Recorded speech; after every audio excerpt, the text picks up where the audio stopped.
It's Friday night, and welcome to the Fancaste, episode 44. I'll step back from my mic a little bit. With me on the line, all the way from Nuevo York, local Metal Pro. Oi. And coming from the great state of Tejas, joining us, Tap and Die. Hey everyone, how's it going? So Tap and Die, welcome to the Fancast. Is this your first time on here? Yes, it is. Okay. Yeah, it's been a while since we've had a guest. I think maybe, was Justin Beck one of our last ones? Wasn't it Stephanie? Oh, yeah, Stephanie Yanacek. I completely forgot. Yeah, Yeah, and it's been a while. I know. Before her was, because, Justin Beck had been on the Big Show, and then he came on here, and he's like, yeah, after being on the Big Show, this is kind of like stepping backwards. But, we didn't take it personally. So, and I forgot about, Stephanie's been growing. She's also, Jeremy has mentioned her as well on Geeks and Gamers. So that's good. She's getting some exposure. We kind of start people's careers here. We just kind of sit in the coffee shop and the world comes in and then goes out and does better things. I think that's kind of how we are. We're kind of like Dexter Jexter. Yeah, we kind of are. So anyway. But so how's everybody's Friday? Now, Eric is extremely busy making tons of money, so he's not on tonight. Sorry for those. Or eating Chipotle. And at the moment, I am using the Yeti mic. Although on this stand, it's when I turn it all the way to be tight, it's actually about 20 degrees away from me. So that probably is a little difference there. Now, I just turned the mic. I didn't even get closer, and it already sounds different. I have a little bit more reverb in my voice. Ladies, he's still single. Join me in a world where things go sideways. One man will stand up and say, we're going straight to hell. You think we could do that? We could do the, what is that, Honest trailer? Uh-huh. Yeah. Yeah. He thought he was out, but they pulled him back in. Jon Snow is destined for death. Jon Snow, is that's a Game of Thrones reference, I think, isn't it? Yeah, I think so. Yeah. I'll say Game of Hoes. Game of Hoes. Well, apparently I should have kept watching that. I watched the first 3 and I'm like, this is horrible. Why are people so enchanted with it? But The Sopranos. I started watching The Sopranos after it was already off the air, and I was kind of like, why do people like this so much? I mean, it's okay, but I don't know. It had its good moments and it had its not so great moments, I guess. I remember seeing the first episode and just thinking, Sean Bean's gonna die. I don't need to watch anymore. Yeah, he died in the first season, I think, didn't he? Yeah. That was they did an honest trailer, I think it was for the first 3 seasons, yeah. Where Sean Bean dies, and Sean Bean's dog, and Sean Bean's other dog, and Sean Bean's wife, and Sean Bean's daughter-in-law. Basically, anybody close to Sean Bean. Something like that, I don't know. I'm not going to try to do that guy's voice. That actually doesn't hurt, but I don't know how it sounds, but it sounds weird to me. You sound like Undoom right now. What? There's a channel called Undoom. You got your voice sounding kind of like... Yeah. Oh, yeah. Oh, yeah. I've actually watched some of it. It's been a while since I've watched some of his videos. He's got that... Usually, it's just an avatar as the back, as the image of, like dressed in a suit or something, and... Yeah, it's faceless. Yeah, faceless. It's supposed to look like Slender Man a little bit. Mm-hmm. Can't believe that's getting the movie, by the way. Slender Man. Yes, something that started out as internet fan fiction, creepypasta is going to become a movie. Yeah, but yeah, it's just it's like a faceless mannequin. Mm-hmm. Yeah. So Dion probably doesn't watch the channel. Do what? So I'm guessing Dion probably won't watch the channel. He feels about mannequins. Well, you keep it minimized. Just listen, right? There's nothing to look. Mm-hmm. Yeah. Yeah, he does. He kind of veers into some MGTOW territory from time to time. At least, I mean, I haven't listened to him in a long time, but Yeah, it's been a while too Yeah. for me. I like his sarcastic, I'm sorry, sweetheart, sorry, snowflake or whatever, I'm not even sure I'm doing this justice, but it is some pretty interesting stuff.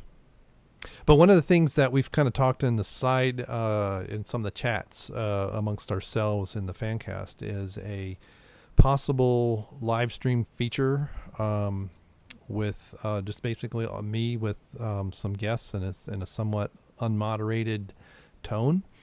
But we'll see. I don't know if we're going to do something like that or not. So Christopher Littleton, if you're still out there listening, you might get a chance. I'm just saying. Now's the time to tell us about your MGTOW videos. Yeah. I haven't seen a posting of his in a long time on Facebook either. I think we're still friends. I don't even know. You know what we should do? Just have him on the show and invite Nestle W and have let the two go at it. Yeah. It'll be like the most entertaining thing out there. We don't have to do anything. We could just literally just be in the back, baking a bag of popcorn, eating some nachos or something, and just having a conversation and eating chat some nachos while they're going at each other. So yeah. I didn't open the show today in horrible Spanish. Although, did I tell you that at my the Cancun restaurant that I go to way too often at work because I'm too lazy to make stuff and take my lunch? I told them I'm trying to learn Spanish, and so they each time I go, they speak a little less English to me. So, and it's interesting is how often I know what they say, but I have no idea how to respond. It sucks. It's like, oh, you just asked me, how's my day going, or what do I want to drink? Well, that one I can answer. Well, that's literally me right there. I'll go people talking in Spanish, and I'll just like, I don't speak Spanish. That's all I can say. I don't know what they're saying. That's me in New York. Do you speak American? Let it sink in. You're in Texas, so do people then? Do them do you have hillbillies in Texas, or you just got a bunch of rednecks? Let's see. I think I see mostly rednecks. I don't think I've ever really seen a hillbilly that much, unless I head like when I'm heading north, like when I'm going like to Oklahoma or something. Oklahoma, yeah. Well, you'd have to get into West Texas probably to really have, or. Oh yeah, probably. Yeah. Well, I know the Ozarks are little molehills, but how far down do they go into Texas? It's pretty much Missouri, because I thought they went Missouri and into Arkansas a little bit, or Texarkana or something. I don't know. I mean, does Northeast Texas have hills, or is it mostly West Texas? I know West Texas has mountains. I mean, you get into. It feels pretty flat over here. I mean, because I'm like in the city, so I don't see nothing about hills and mountains. I'm just like, I'm a city person. I'm in Dallas, all the way here in Dallas. And I'm like where am I? Oh, that's what you guys were talking about. Oh, now I get it. No, finish your story. Now I know what the hell you guys were talking about. Go ahead. Oh, anyway, no, I'm in a little area called Oak Cliff, and it's just, nothing but just houses and stuff, so I don't see any ain't no mountains and all that, and then I guess you could say it's kind of flat. Yeah. Knock me Ed. There you go. So I got a question for you. Are there people in Texas that are like Hank Hill, like King of the Hill?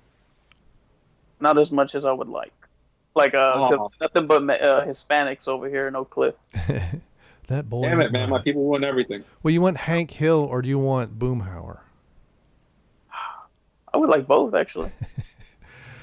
Okay, I mean? let's get on the real subject here. Who is your favorite? If you had to choose between the four, you have Hank Hill, Boomhauer, Bill Daltrey, and finally my personal favorite, Del Gribble. Oh, let's see. If I had to choose, I guess honestly it'd be Del Gribble because I like how crazy he is. He's always smoking. I'm just like, I kind of want a cigarette every time I see him. I almost want to go out and just buy a bunch of cartons of cigarettes just from watching him. That's not the truth, Hank. I'm going to tell you how it is. Facts. Like, talking about the internet, it's like we call it the beast. Yeah. And it was funny because it's sort of true if you think about it. Look at the internet is nowadays. Yeah. That show's not on anymore, right? It went off the air. I think they still have reruns on Adult Swim. from time to time, but that's about it. Netflix, but then they took it off. Oh yeah, that was a dumb move. I used to enjoy watching it all the time on Netflix. I did. Yeah, it probably made somebody angry. Or the thing is, Netflix, they have a very strange business model. Man, I'm really over, because the problem with the streaming, and I don't know how Hulu and some of the other streaming services do it, but I remember reading an article. Remember when Netflix tried to spool off the streaming, and I forget what they called it, Quick Flicks or something. That came about because of the amount of money the studios wanted for streaming licensing. And it was several times greater than what they were paying for the CDs. And they could actually pay for shipping. It was actually cheaper. They could make more money paying for shipping both directions, which obviously they pay for shipping, if you watched it on DVD or Blu-ray than if you watched it on streaming, because of the license fee alone. And I don't know if that's ever changed. And Netflix is because then that was the other thing too. They started doing things where you had to, they wanted, if you had to watch for a certain amount of time before they wanted to pay a license, because that was the problem, is every time you started it, the movies theater, the studios wanted a new license fee, right? If you if they buy the DVD or whatever, they pay a license fee per media, and it's out one person at a time. But if you started watching something and then paused it or stopped it, and then you started watching again, even if you watched from the same spot, every time you started, they wanted to charge Netflix for it. It was insane. I know that's been 10 years ago when Netflix did that. But that's part of why they did that. And then I know they renegotiated, but a lot of it is just, that's why Hulu and what's the other one? Amazon has it. I'm just curious if they got better deals with the studio. Then, because and that's another thing that I remember. I know it was at Whitman Hart, so it was before I started at AAA, so it's been at least 10 years ago. They were fine. Sony was fine because they had a lot of Stars content streaming on Netflix, because I used to watch like the Spartacus, Blood and Sand and all that stuff. And because for a while you could only get it on PlayStation. Here come the dogs. And when they came out with the thing for Xbox, because as soon as you connected that to your account, the Stars content was no longer available. And that was Sony, because Sony was trying to piss on Microsoft users. So if you had it on your account, you didn't have one, because you have to, back then, it's not so true now, but when you first hooked up stuff, you would get a code. There was a couple different ways you could authorize. But basically, you would either got a code from your account that you'd put in, or it would start to go, and then you'd have to log in on a browser on a computer and say, yeah, this device that just tried to come in is allowed to activate. So, but now you put in username and password and all that other stuff, and you can have multiple accounts, so you could always age restrict, because we set up one for the kids years ago for their DVD rentals, because we used to do, for a long time we did 3, and they got one of them and I got 2 of them. And so they had age restrictions and stuff like that on that account. Now, since then, I've taken it all off. I mean, they're all over 18. So, but that was the kind of shenanigans that was going on, and Netflix would get the blame for it every single time. And it wasn't them. I mean, it was Sony, or it was this studio. And I think at some point, Sony figured out, well, wait a minute, we're losing money by not letting all these other people access our stuff. But it was ridiculous. And then stuff going in and out of streaming, I don't know if that's a capacity. Again, I don't know if it's a capacity issue or licensing or whatever. But there's a commercial I keep referencing, and I've never been able to find it, but I know it existed. This is not some Mandela effect here. But back in the 90s and early 2000s, there was a commercial for SBC Communications. And this guy is like out in the middle of freaking nowhere. He goes into this, ratty hotel. There's some young lady at the desk. He's like a traveling salesman. It's all stereotypical, right? He's kind of old and haggard and drives like a K car or something, diplomat or something like that. And she's, you know, more, you know, a young woman, not paying attention to what he's, you know, doesn't even look up from whatever she's reading. She's reading a book. So this will tell you this before iPads and all that other crap. And he says something about, you know, how much for a room. And he says it's a little expensive. And she says, well, we have movies. And he says, what, you got HBO? Because that was back in the day, you know, oh, the hotel's got HBO, and they would advertise that. And she said, we have, and she never looks up, never looks at him. We have every movie in every language ever created. And he says, how is that possible? And that's when it pulls back and it's SBC, because that was the beginning of the idea of streaming. And that was the whole concept that you could have anything in it, you know, and in whatever languages available for whatever movies. And boy, that didn't materialize. The studios really made sure of that. And now they're starting trying to do their own streaming service. So, you know, even, you know, Disney's trying to do one. And I'm not surprised. I'm not surprised that it's like, I don't know if it's greed or want to control, or, you know, companies like pissing on one another when they're that big, because that's about the only way they can gain new customers, really, is to kind of bash your competition and put your competition down, because you can't grow otherwise. You know, Microsoft, Oracle, Google, Amazon, they can't really grow. Apple, you know, they can grow in revenue slightly, but it's not like they're going to, you know, it's not like a $30 million company could, you know, double in size. When you're, you know, hundreds of billions of dollars in revenue, you can't just double in size. So, basically your competition has to be, you know, go away. But so that's where I blame a lot of that stuff. I know Netflix catches a lot of crap, and I'm sure some of it's self-inflicted. But I also remember several years ago, this is what started this whole net neutrality stuff. And this is a topic we've talked about several times, and so many people get it wrong. It's not even funny. But it's been quite a few years ago, the big internet, the backbone providers, so we're talking level 3 and up, started noticing a lot of traffic coming across their network. And the problem was it was impeding the network access of their own customers. So the internet works. It's the internet. I'll give you the very brief rundown here, but the internet is the interconnected networks. And so sometimes you're traveling across another network. You know, to get from point A to point B, you've got to go across town. And, you know, it's no different than a township putting up a toll bridge or something, because they can't pay. The residents there can't pay for the repairs on what's going on with through traffic. And that's kind of what started this whole thing. What started the gating. That's what started because they had to upgrade their network to keep their own customers happy, but they didn't have the money to upgrade it to that level. And that's kind of what started this whole thing.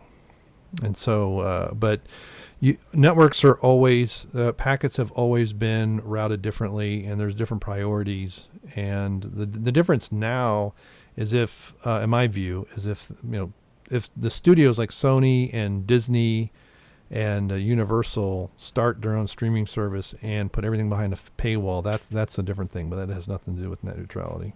But anyway, I've been monologuing for like 18 minutes. So I'm the villain.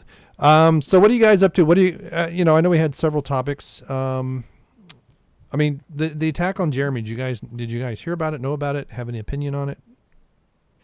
I was aware of it, but I didn't get to read too much, because I found out about it right as I was getting at work, so I didn't even get a chance to really look at it. Me, I just, I knew of it. I saw somebody post it on Facebook. I think it was yesterday. And I think today I saw a few other channels talking about it. The only thing I'll be honest with you, I don't really follow Quartering much. I did watch a few of the videos about like the Magic the Gathering stuff, where,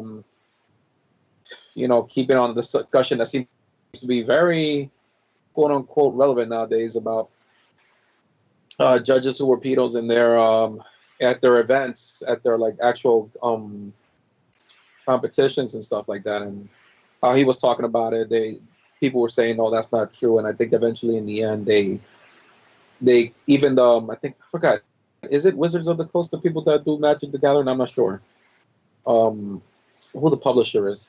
but they I think ultimately like realized this is bad PR press. So now I think they're trying to implement like background checks for their judges. So I really don't really watch his content. I really don't find it that like I really care for it.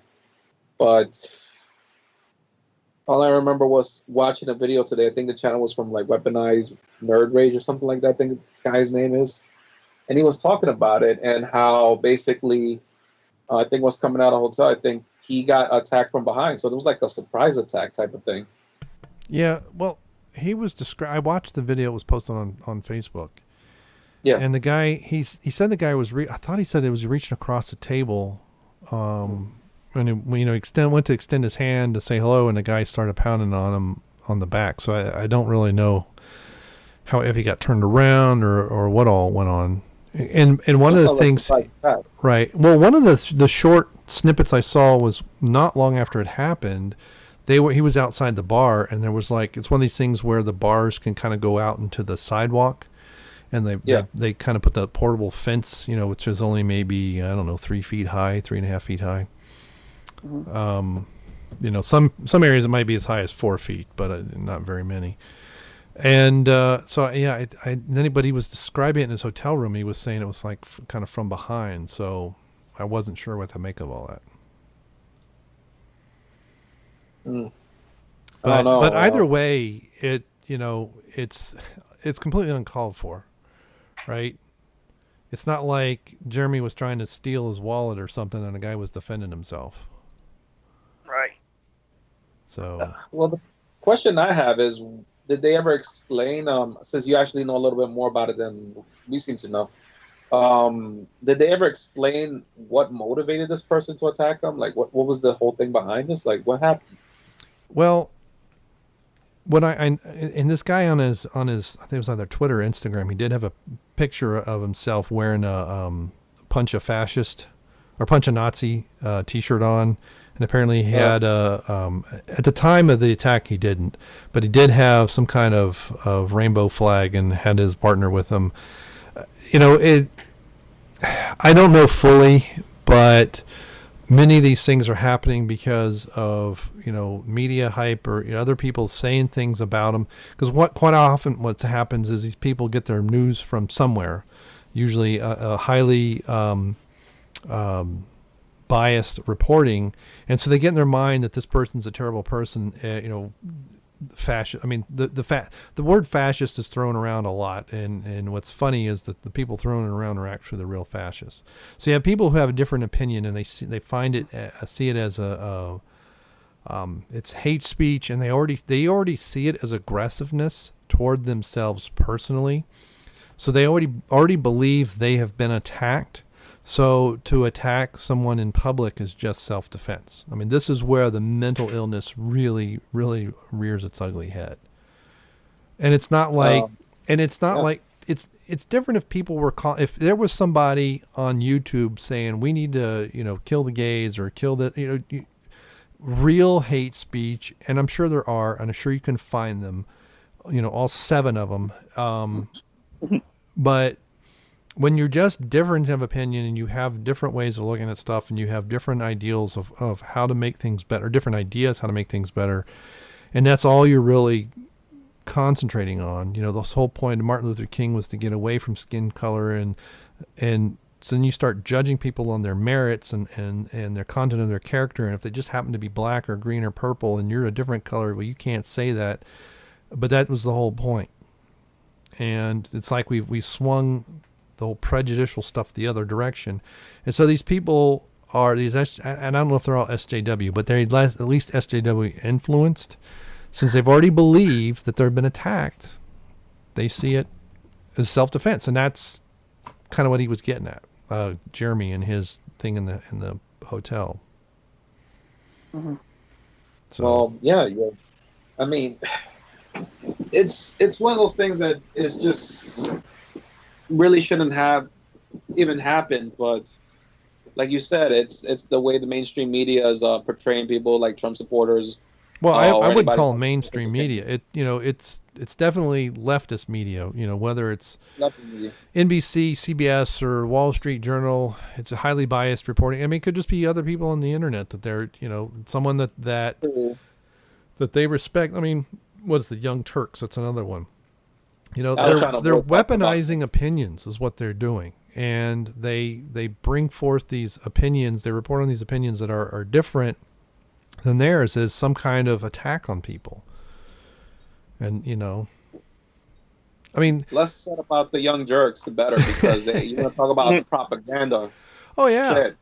But that's the whole point. If you are, you know, if you believe you've already been assaulted and you see one of your assailants in public, you're going to do what that guy did. And that's the thing that many people fail to understand. You know, why, when was it last year or the year before? Was it, you know, Lauren Southern got pepper sprayed while just asking people in the crowd. Remember the Berkeley riots when Milo tried to go there and talk? Mm-hmm. You know, People lost their shit. Right. And she's had urine dumped on her, and it's just because she has a different opinion. And she's pointing out the silliness and the hypocrisy. And I don't necessarily agree with everything Milo says, or what's the other guy? Stefan Malnu, or Shoe on Head, or, you know, Armored Skeptic, or whatever.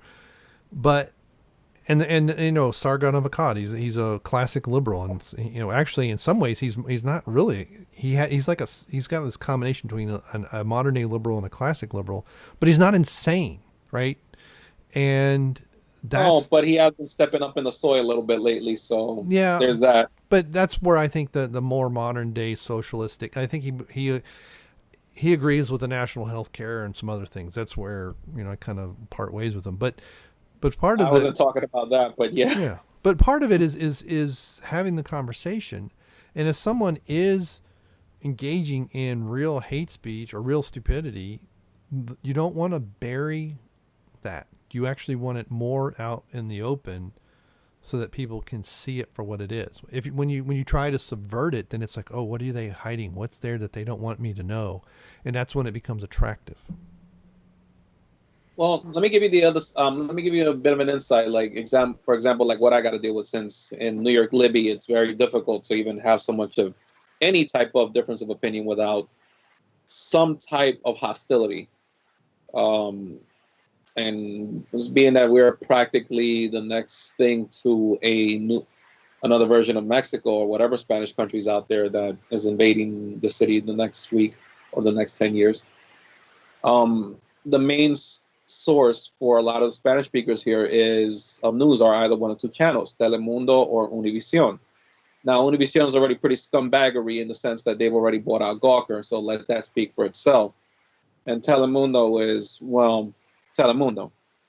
But for the majority of Spanish speakers around here, that's pretty much it. That's where they get their news from. And part of it because they really don't understand any other language. They don't go online.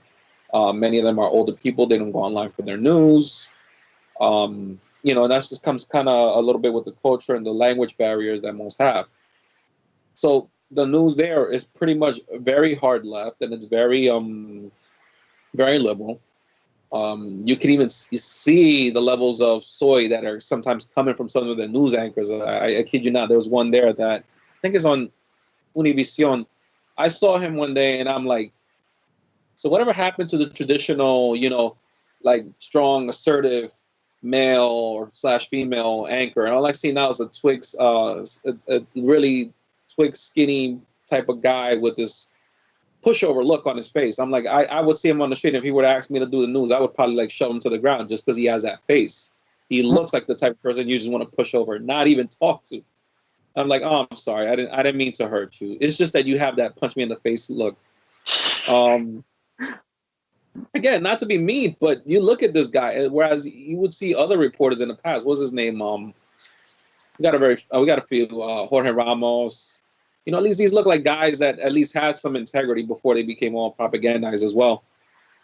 But then you understand why these people have the opinions that they do. Because the media portrays, for example, they'll portray someone as me, despite the fact I'm Latino. They'll portray me as someone of a hostile individual, despite the fact I haven't gone out and insulted anybody.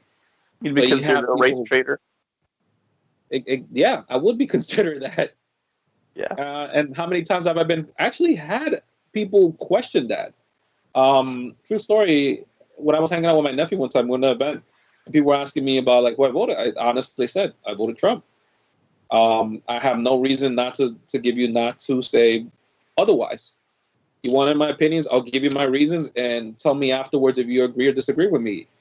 And people were calling into question my background, if I cared for my parents, if my parents were immigrants. Oh my God, you would not believe. And at the end, I was like having to like just ball up my fist just in case, because I'm like, all right, you may have to Throw down. at any given moment defend yourself. So just have your fist ready. Keep an eye on. I had to keep an eye on my nephew just because I don't want them to like target him next. And it was just that look, like I'm looking all over around me just to make sure nobody is planning anything. And unfortunately, and it's fine, this was English speakers, but you had a few Spanish speakers there.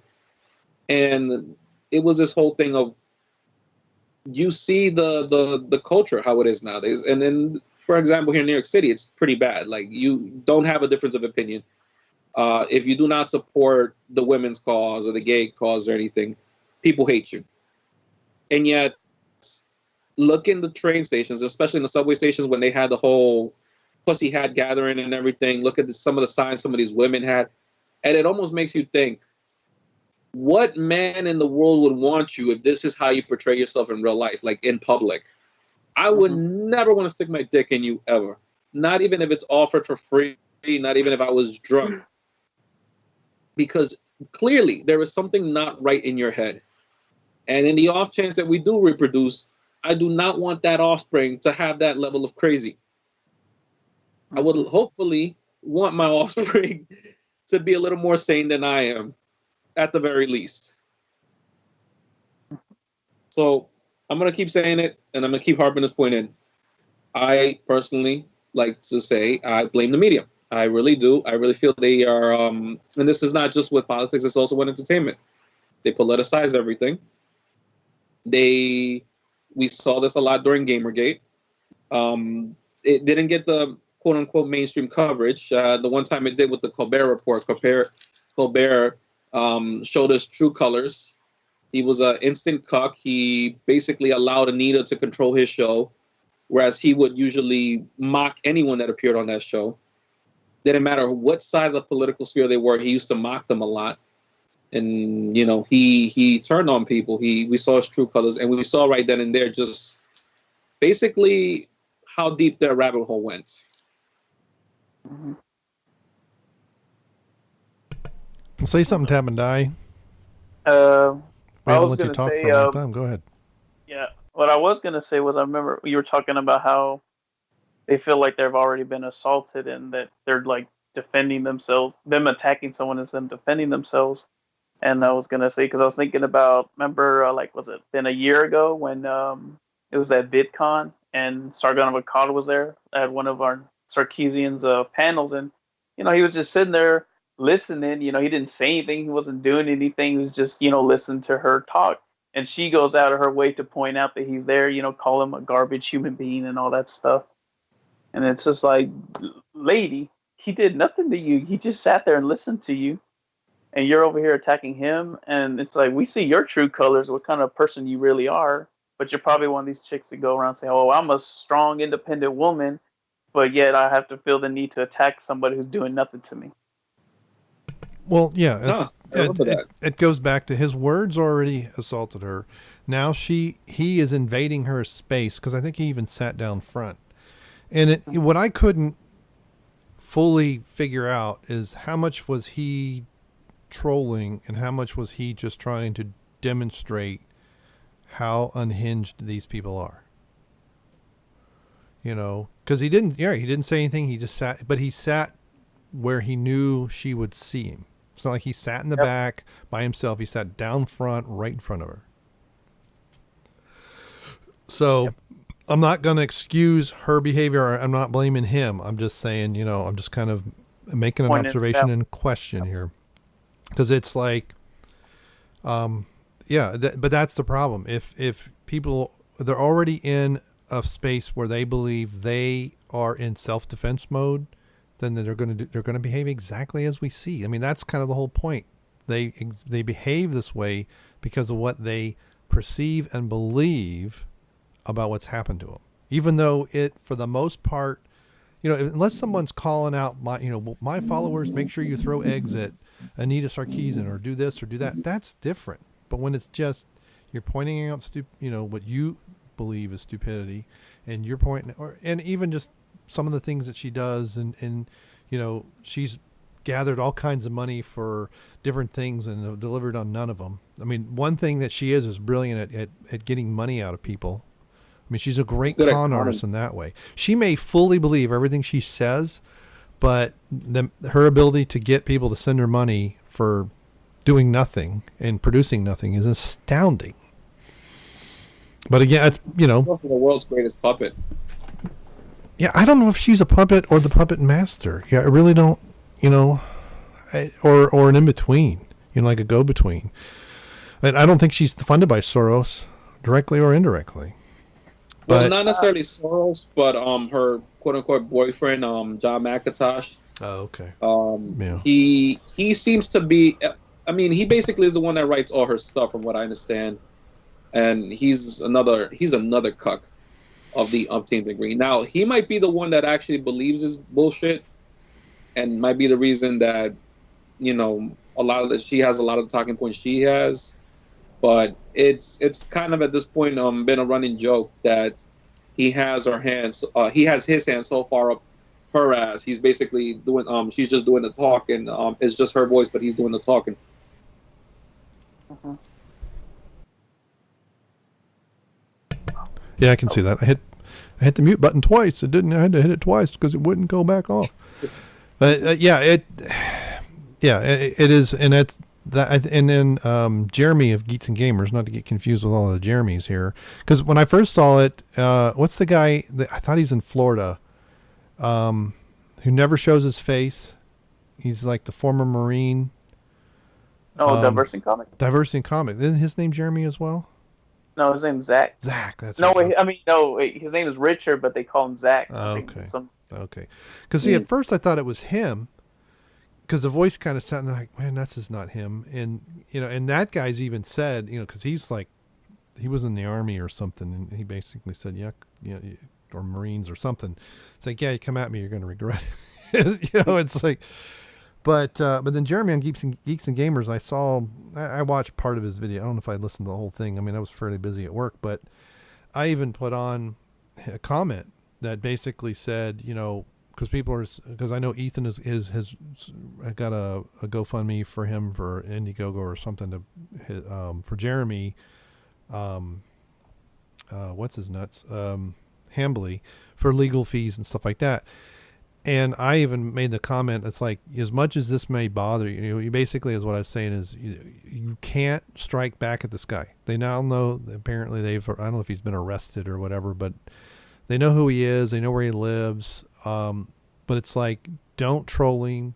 Because anything negative, and I don't care how small you believe it is, anything negative directed at this guy from anybody claiming to be a friend or fellow or fan or acquaintance or anything positive of Jeremy Hambly's, his lawyers can use that, even if it's after the fact. Thing. Yeah, but see, but remember what I said. They've already believed they've been assaulted, and if they can demonstrate that in a court of law, then Jeremy's going to lose his case. Whether it's a jury trial, whether it's judge, whatever it ends up being. If the lawyer can argue, well, look at how they react to this guy. And maybe even beforehand, look at the vitriol. Look at the posting that people saying, fags ought all fags should die or whatever. If that's on one of on comments and stuff on Jeremy's video, whether he says it or not is immaterial. You can say, look at the followers. My client was, felt harassed, and this was the ringleader, and he felt that this was a time to take him out. And that's how they're going to argue it. So you cannot give them anything, not one syllable that they can use in court. The only thing. The syllables that we're speaking could be used. I know. And it's ridiculous. This is there's a problem now, and I think I one time heard it about I think it was something Adam Carolla said. I feel like I'm actually about to quote what he said. He's like, there's something that is going on in this country now that basically what it is entitlement. Like everybody feels like they're entitled to something, and not necessarily entitled like in terms of entitlement to like something physical, like money, positions of power, and things like that, but entitled towards having your way. For example, so if you feel like you're being assaulted by someone you've never even met, you have every right to take a person to court, and if possible, destroy his life, or you're entitled to get as many people as you can to back you up and take the law into your own hands, despite the fact that the person may have never committed a crime in the first place. And what's ridiculous is that I don't know I mean, I went to college, like criminal justice and stuff like that. And we used to study things like these, we used to analyze it and just look at the basics of it and the history of it. I remember some things crazy. One of the crazier things that we learned about, like pretty much how the notion of crime changed, like in terms of like a person becoming a criminal when this whole thing of like fighting back, like if self-defense, like if you accidentally like hurt somebody in self-defense or kill somebody in self-defense, how you can become the criminal now. And all of a sudden there's crime and you have like that type of statistic, which is a whole can of worms in itself. It's ridiculous. How do we go from a society where we should be able to defend ourselves, especially in public, from people who are attacking us or could attack us at any given moment, and then we can't because the littlest thing that we do to them, they could take us to court and they could win the case. Mm-hmm. See, this thing, I keep thinking, it makes a button and noise and then it doesn't, it's not on or off. But, do you remember the movie Liar, Liar? Is it Liar, Liar with John Kerry? Jim Carrey? Jim Carrey? Yeah, where he can't lie for a day or a week or whatever it is. But yes, look at some of the stuff they talk about in that, because they make fun of this because this had happened numerous times. And I think it may have started with when Clinton was president or right before, where people would, someone would break into someone else's house, trip over something, and then injure themselves, and then sue the homeowner and win. And they even say something in that where his secretary or whatever says something about, a friend of hers that was being sued by someone who stole something, and he got $20,000 or whatever it was, and he said I could have gotten him 50, But see, the extension of that is this. In many ways, it's like all the stuff we used to laugh at has now, the pendulum just kept on going because no one stood in front of it, and now it's words on the internet that you can ignore. It's if I'm knocking on your front door or yelling and screaming in one of your windows, that's completely different. But if I'm on the internet, whether it's text, whether it's words or whatever, where that you can click and go, yeah, whatever, and just go on your merry way, offend you to the point where you feel assaulted, and you then physically assault and battery someone else, and you can get away with it. But this is where we are, It's an extension of what we were laughing at 20 years ago, when people were suing for money. And it's not odd for that person doing the suing to be supported by the ACLU. So. Oh yeah, them people. Yeah, but it's crazy. Yeah, I mean, this should be a slam dunk case. I mean, it shouldn't take more than 20 minutes. Walk into a court. Have you ever met this man? No, I've not. How did you know? And they find out, well, he said something I didn't like, so I beat him up when I saw him. Or, well, someone else told me what he said, even though I never listened to what he really said. I mean, I remember back in I guess it would have been the early 90s when I first came across Rush Limbaugh. And especially when Clinton was president, he dealt with a lot. There would be people that I used to work with in the library, and they would tell me things, and I'm like, I read the guy's book, and I don't listen all the time, but that doesn't sound right. And then I would like record a show or do something or do a little research and realize, okay, this is what Rush really said. And then this person said this person said, it's a game of telephone. And by the time it got to one of my left, flaming liberal coworkers, it wasn't even close and completely out of context.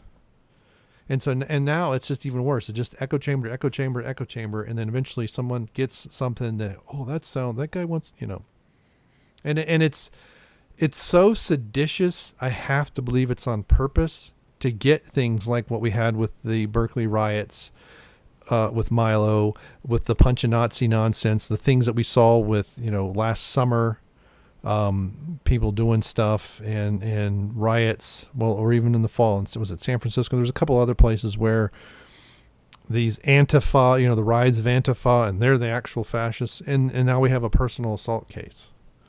And it really, there's a few things I could call Antifa, but I don't think I can say any of them on YouTube. So, yeah. Well, I don't know. Jeremy of Geeks and Gamers really unloaded today, and I'm like, man, I hope that doesn't get used against you. Because, again, I know it's just names, and we used to have a saying when I was a kid: "Sticks and stones may break my bones." Have you ever heard this one? Mm-hmm. The names will never hurt me, and names can hurt, but it's an emotional thing. You get over it. It's not. Thing you get stronger from.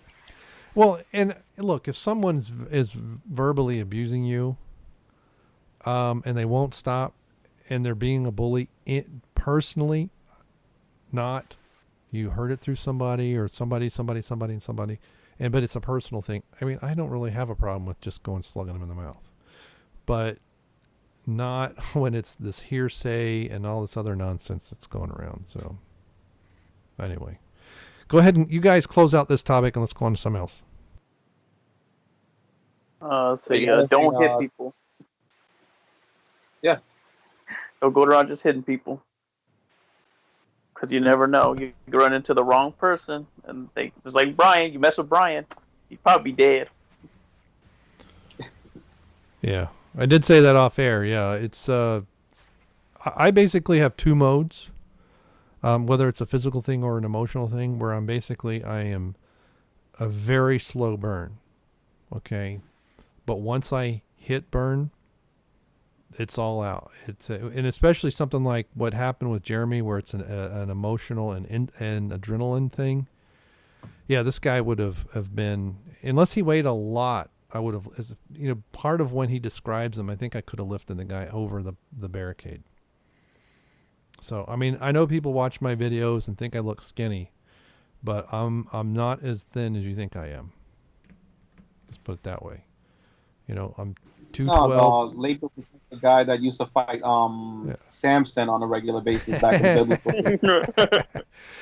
Well, granted, I haven't been to the gym regularly in a few weeks, and I really got to get back to it. But if you want to know, just come see me in person in Indianapolis in 3 weeks. And no, I'm not a 260-pound Arnold Schwarzenegger, and I'm not going to pretend to be.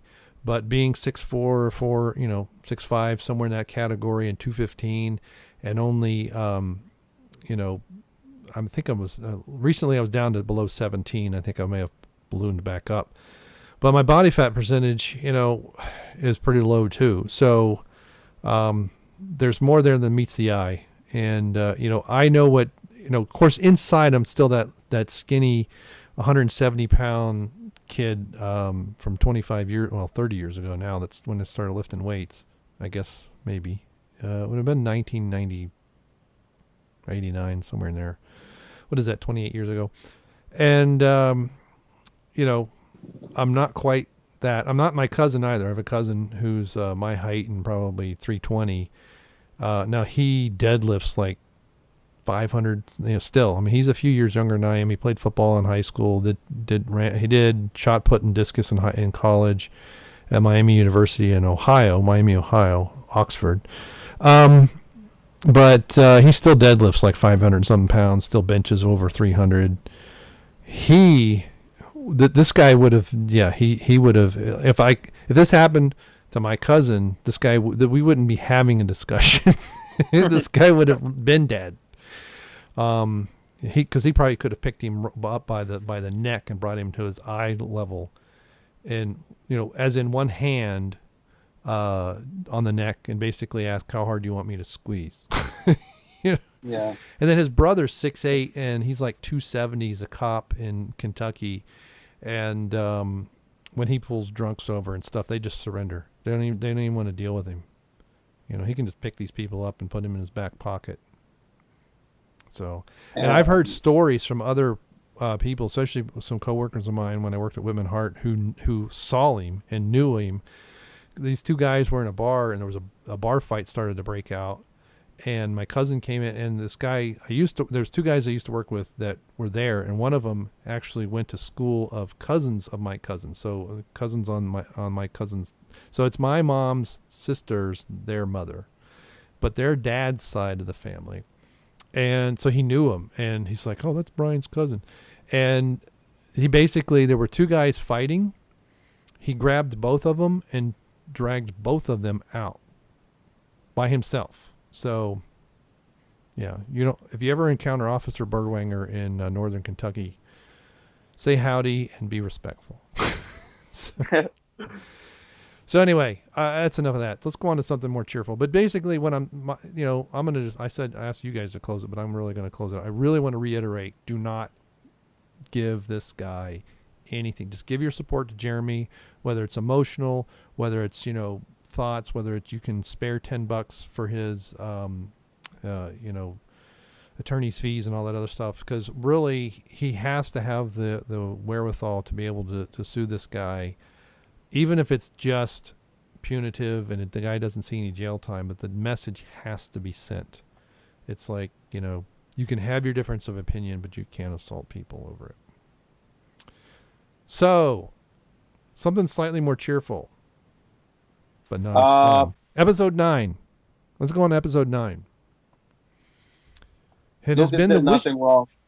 Yeah, and the Empire did everything wrong. I'm not on that fence, but let me tell you, there's a lot of people hoping episode 9 is going to fix episode 8. Well, folks, according to Screen Rant, it's what doesn't exist. Right. According to Screen Rant, it's not going to happen. So I never saw 7, and I'm going to say it never existed. I saw 8, the first 15 minutes of it, I gave up, so it doesn't exist to me. Episode 9, I don't understand why they titled the next movie Episode 9. What happened to movies Episode 7 and 8? Yeah. So let me read you this article. I'm gonna do my best to do Ethan Van Skyberg. Please do. So when I look at these things on my phone, I give up, but I keep forgetting I have a nice ad blocker at home, and then these pages actually load quickly and you can read them because all the ads are blocked. So this is from ScreenRant.com. Star Wars Episode 9 casting isn't correcting The Last Jedi. Now this is about casting. I know, this is one of these things that I know. Just read, editorialize. So while Star Wars The Last Jedi wanted to let the past die, the cast announcement for Star Wars 9 seems to be bringing back the old guard, including Carrie Fisher, who passed away in 2016, and Mark Hamill, whose character died in the previous movie. Well, we don't know if he really died. He just disappeared. However, audiences shouldn't expect the story to undo Star Wars The Last Jedi. Rian Johnson's Star Wars 8 received mixed responses, even prompting a petition to have the film remade and a boycott of the next Star Wars film, Solo: A Star Wars Story. While the petition and the boycott represent a small faction of the Star Wars fan base, it's likely that the boycott did not significantly affect Solo's performance at the box office. So it was a bomb to begin with? Is that what they're saying?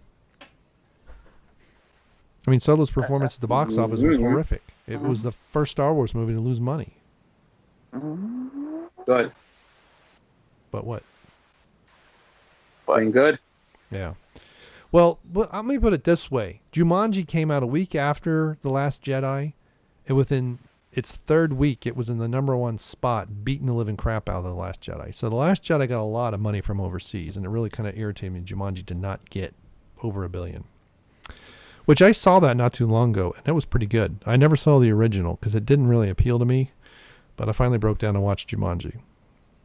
And it was fun. It was a fun time. It was silly and funny, unlike the original. And anyway, this has nothing to do with the article. The Last Jedi is still perceived as a more divisive film than previous Disney Lucas productions like Star Wars, The Force Awakens, or Rogue One, A Star Wars Story. Hey, welcome to Lazy Game Review. It's an LGR thing. You guys watch LGR's channel? Oh, you got to check out LGR and the 8-Bit Guy.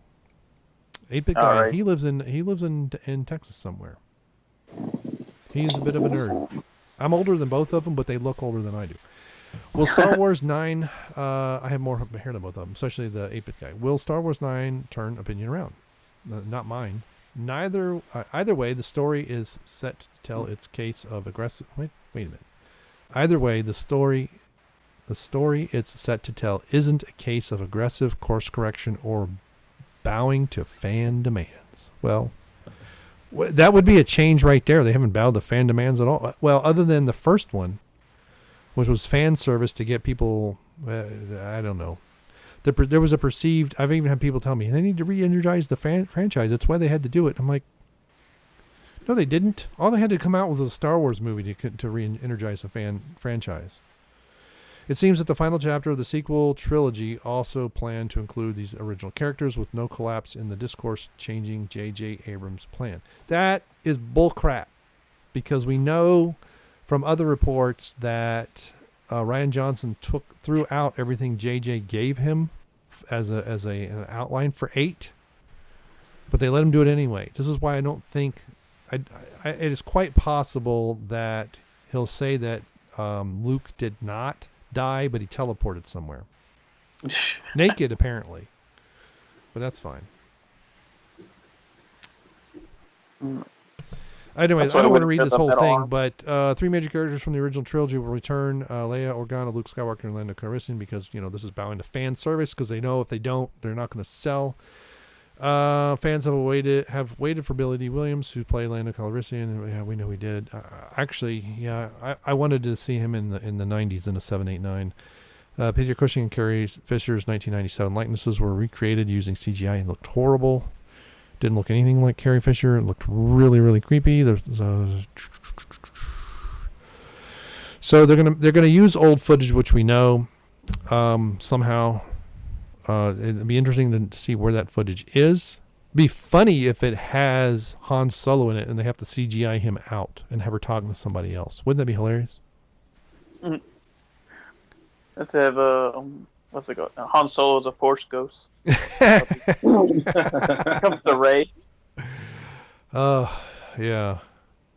Also back is Mark Hamill's Luke Skywalker by his death at the end. We don't know if he's dead. That's an assumption. Back from the dead. I brought many Jedi back. Force ghost. I don't care. We did that watch party. I was quite drunk off my butt watching it, but I wasn't. I don't know. I didn't have the same kind of reaction that Jeff did. You guys talk for a second. I think the window is open because I hear crickets and they're really loud. I think my daughter left the window open down here. So talk about what you think of this story. I'll be right back. I gotta go close the window. I'm still at my job. You're still at your job? Yeah. If you didn't get what I was getting at just now. Oh. Well, heck with it. I'll just leave it open. I mean, what more do you want me to say? I did not like the first 15 minutes of Last Jedi. I did not feel like the Star Wars movie. That was the first Star Wars movie I saw since last watching the prequels. And I really thought it was stupid with the whole Yo Mama jokes in the beginning. I'm like, why is this in this type of movie? I don't remember Yo Mama jokes being part of a Star Wars movie ever. No. I'm not a big Star Wars fan, but I can tell you this much. If it doesn't feel like Star Wars-y to me, I'm not going to watch it. And, you can't convince me to go watch something after I saw Luke drinking cum shot juice. Yeah, don't tell me that wasn't cum. That's milk. He's milking. No. Not the way that thing was positioned. No. That was a ball sack. Yeah. That was cum. Well, even the way it looks at Rey and Daisy Ridley's... See, I would love to know what Daisy Ridley was reacting to, especially when they go back to her a second time and it's like she's trying hard not to laugh and she turns her head away. Because obviously that CGI monster, that was was it CGI or was it somewhat practical effect? I thought it was practical. Doesn't matter. Not a ball sack. Well, I know that, but I don't know if the whole thing or just the nipples were or whatever the heck those were supposed to be.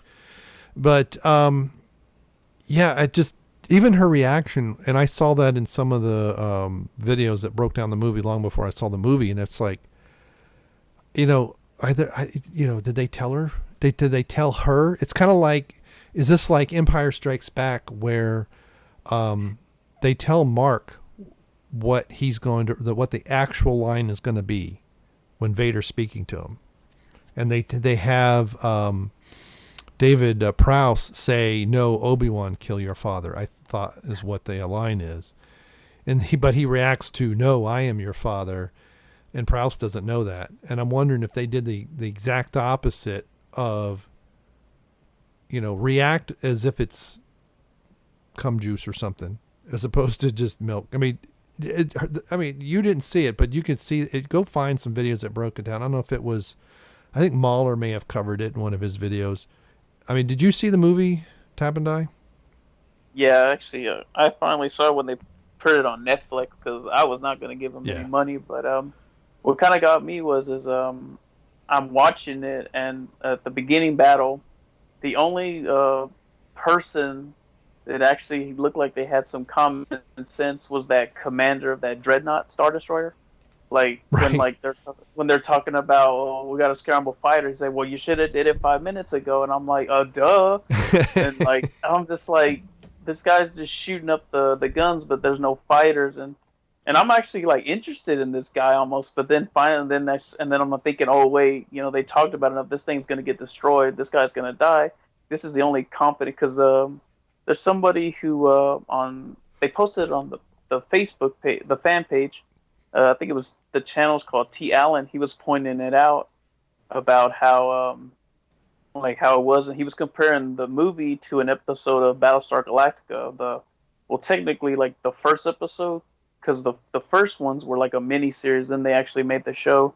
But he was pointing out how this is like the only competent commander, but yet we're supposed to believe that this First Order, like General Hux, is supposed to be the main villain, and Snoke and all that. And all, it's just like, well, I don't even care anymore. Like, I just lost interest, like, in the idea that they're supposed to be the villains of this story, this new storyline.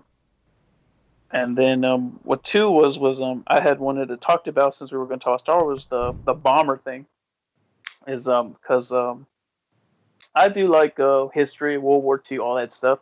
And there were some people were talking, oh, well, it's kind of like an homage to World War II bombers. Because actually, before the movie came out, I remember going through my phone and I saw an ad for that ship. What's it called? It was a Lego set or whatever. And I said, oh, that's a cool looking ship. But I didn't know what it was. I really just thought it looked cool. So then later on, the movie came out and they talking about, said, oh, Jeff and them was like those bombers, those stupid bombers. And I started thinking like, oh shit, I know exactly what they're talking about. I didn't even have to see the movie to know. And I look at it, I said, that was kind of stupid. It's like, those ships would have been better off as like some kind of a support ship. Like, you know what a gunship is, right? That AC-130 gunship. Yeah. Mm-hmm. Yeah. It's the like Call of Duty or whatever. Well, I was thinking, the vertical section of it where the bomb bay door is, the bombs are at. I said, well, man, it would have been so much better if they just stuck like cannons in there, kind of like the AC-130, but it would have been a support. It would have been firing at the dreadnought while the fleet was getting away. That would have probably looked better and made them faster. Right. I mean, I look at that ball turret. It was in a very bad spot. It should have been like directly under it, not off to the corner. And I was just like, that's... Yeah, my daughter's home again. Yeah, those bombers, the World War II bombers weren't that slow. It's just that the fighters were a lot faster. Yeah. And the ball turret was underneath, and I guess you're talking about the European theater with the B8, the B-17s. Not you, but what Roundhead Johnson was going for. Mm-hmm. But they're not unescorted, and they're taken out. Like and I think, I forget if it was ER or Mahler points out that one TIE fighter that gets shot and blows up, and a big chunk of it goes through three of them, of those fighters, and they have that, of the bombers, and they have that long bomb bay. I don't know, it's really long and ridiculous, but the whole, I get it. I understand that Lucas was going for some stuff, World War II inspired dogfights and stuff in the original movie, but it's like, okay, get your homage correct first, and I forgot that I turned my gain down. I'm like, why am I having to shout into my microphone? And whoa, now I'm really loud. But like you guys were talking about the your mama jokes in the beginning, and he's trying to delay so that I guess he has to warm up that super, the big engine in the middle. And then he shoots like all of the guns in like 4 seconds. And then there's this other gun way at the other end of the ship. I'm like, why bother? Right. Fly the other way, fly lengthwise instead of depthwise. And if it only took one to take out that dreadnought, I mean, that was just so dumb. It just, again, Ryan is not nearly as clever as he believes he is, and he thinks he's got this imagery down. And then you have these stupid, your mama joke. Yeah, the AC-130. It had I know it had a nickname. Angel of Death is what I'm fighting. Hercules. That's what. Oh, spooky. Yeah, Spooky, and they had a smaller version of this in the Vietnam War, but yeah, the thing turns, and I forget the size guns that it's gone on. It's insane. How basically if it shoots when it's if it's not banking in a turn. And that howitzer goes off, the recoil will eject the gun through the other side. So it's the centrifugal force of that banking turn that pushes against the gun when it fires. It's insane. But yeah, something like that. And you got to remember, this is happening because there is, and I completely missed it from The Force Awakens, and I've seen it twice. Because that was one of the things that somebody brought up. But they do say in the other movie that they figured out where they are, but they don't. But that's, this is why I thought that the Starkiller base was moving into that area, but then it seemed like they had a light speed to it and, hyperspace to it, and it wasn't in the same solar system, but they knew where they were. And I'm like, okay, fine. But, we had all these resources were blown up when the Starkiller base was destroyed, yet somehow they still have a fleet. And so where in the heck were these ships and these people 5 minutes ago? If we're literally going to go, what are we talking, an hour after Ray leaves? But, some of these other channels have pointed out too, C-3PO in the Red Arm, it's red and they're in the briefing and they go outside and wave goodbye to her because it's a Disney movie and his arm's golden.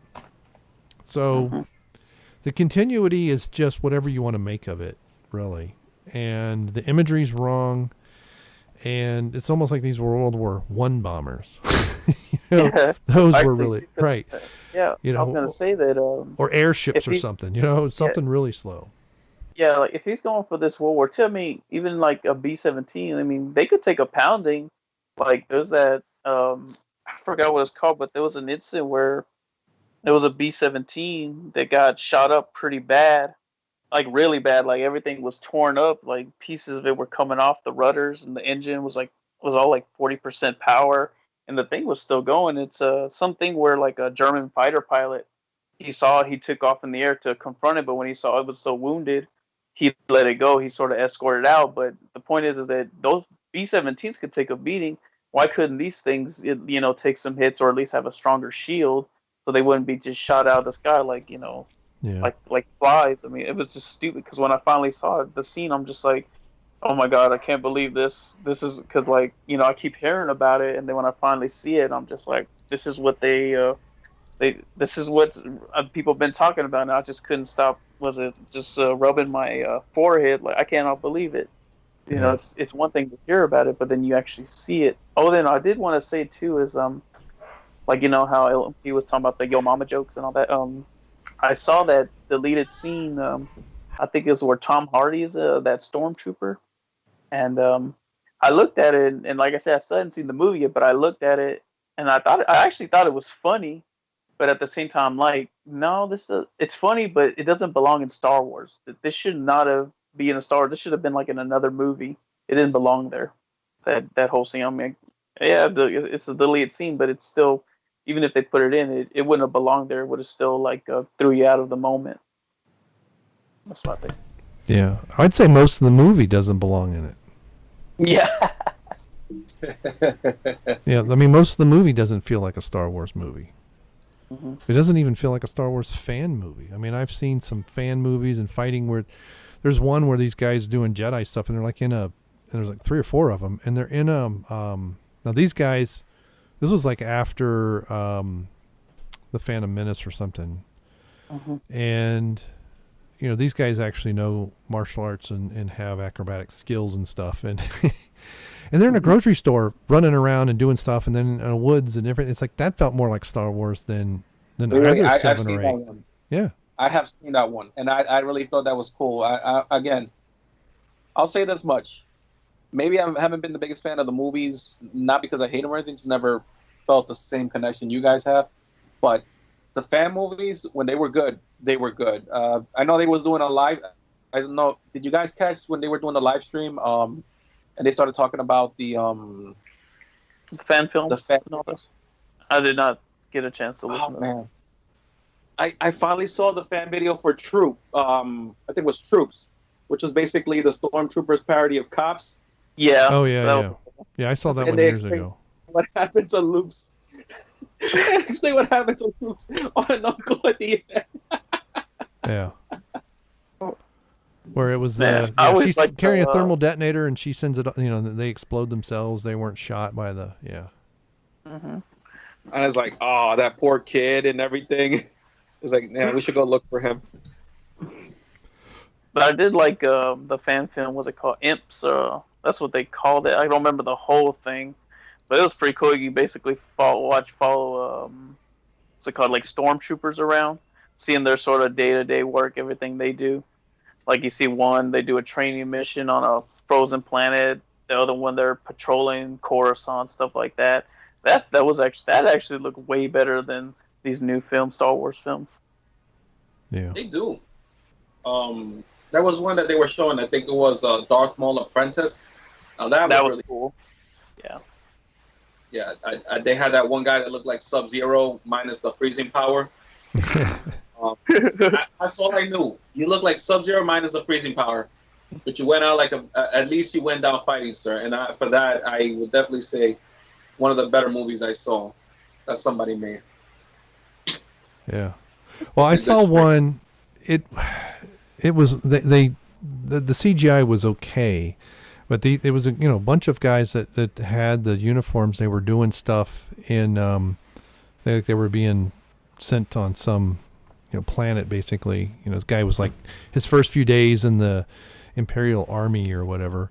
But a lot of people who had the Stormtrooper costume, it was a little boring. And then another one I saw, which is a short, it's in German, and it's women. It's all women, but they're in the cafe talking about things that are going on. They take their helmets off. They're like at a cafeteria on the Death Star, and it ends like with, "Well, what if we're the bad guys?" But it's one of these that they speak with an accent that I don't know in German, but so I had to actually turn the subtitles on to understand everything they were saying. But it's What's pretty the name funny. of that? I want to see this. Oh, I'm gonna have to find it. I don't know. I'm gonna have to find it. I'm gonna try to search it. If you find the name, at least just forward it to me so I can. I really want to watch that. That sounds that sounds hilarious. I want to see that. Yeah. Yeah, I want to see that too. But I know another good one is I think it was called TK-436. It's about like a guy who joins the Empire, becomes a stormtrooper, and all that. And they're fighting in a battle, and they're fighting rebels, and there's like a anti-aircraft gun or whatever that's shooting around, and he's about to take it out, and then he realizes, oh shit, that's my girlfriend over there. My girlfriend joined the rebels. But it's pretty good. Yeah, it was good though. I did not I think it was it's like only 10-12 minutes long, but it's pretty good. It does. It sounds like a very good. A lot of these fan films, what I like about them is that they have heart. Like they don't go out of their way to try to, like, what is the right words I'm looking for? It's not like where we see or hear some fan fictions and it's like, well, if I had the right, like if I could do this, this is how I would do it. I wouldn't do this. I would do this. I'm talking from reading some of these how they actually. This is how fan fiction actually writes, by the way. It doesn't feel like that. It feels like people are like, you know what? Maybe if I could put my input in this, and I would like to add something else, or maybe like, what if there's this going on this side of the universe?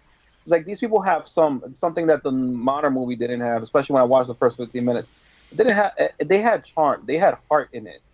It's like they realize I want to make something, but I don't want to spit on Star Wars.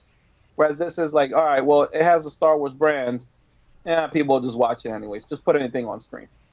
Yeah, and then what it is too is, some of them, they try to basically they're creating their own characters and their own story that's in the Star Wars universe. Not let's just take some of the oaths of they get Luke or whatever Han Solo and just shit on it. That's like, hey, I'm gonna make a story. At least let me come up with something original within the Star Wars universe. And that's what I think. That is also, no, you're definitely right about that. Especially like with the Darth Maul Apprentice one that I saw. I don't remember. I don't think there were any names mentioned. I'm pretty sure there was probably like one of the characters had a name stated outright. Two of them maybe. I think the girl was one of them. But it's like even these characters, even if they didn't have a name or not, they seem interesting. Just the way they were presented, that you just kept watching and rooting for some of them. Obviously, you know what was going to happen, but that didn't matter here. It was just a matter of, what's going to happen here? How is this guy? Darth Maul was going to win in the end, but the whole thing is that you're still rooting for these people, and you want to know more about them in the end. Again, obviously, in the end, you know what happens, but yeah, I like that end because the way he was looking at that one chick, that final chick, like he was gonna let her live.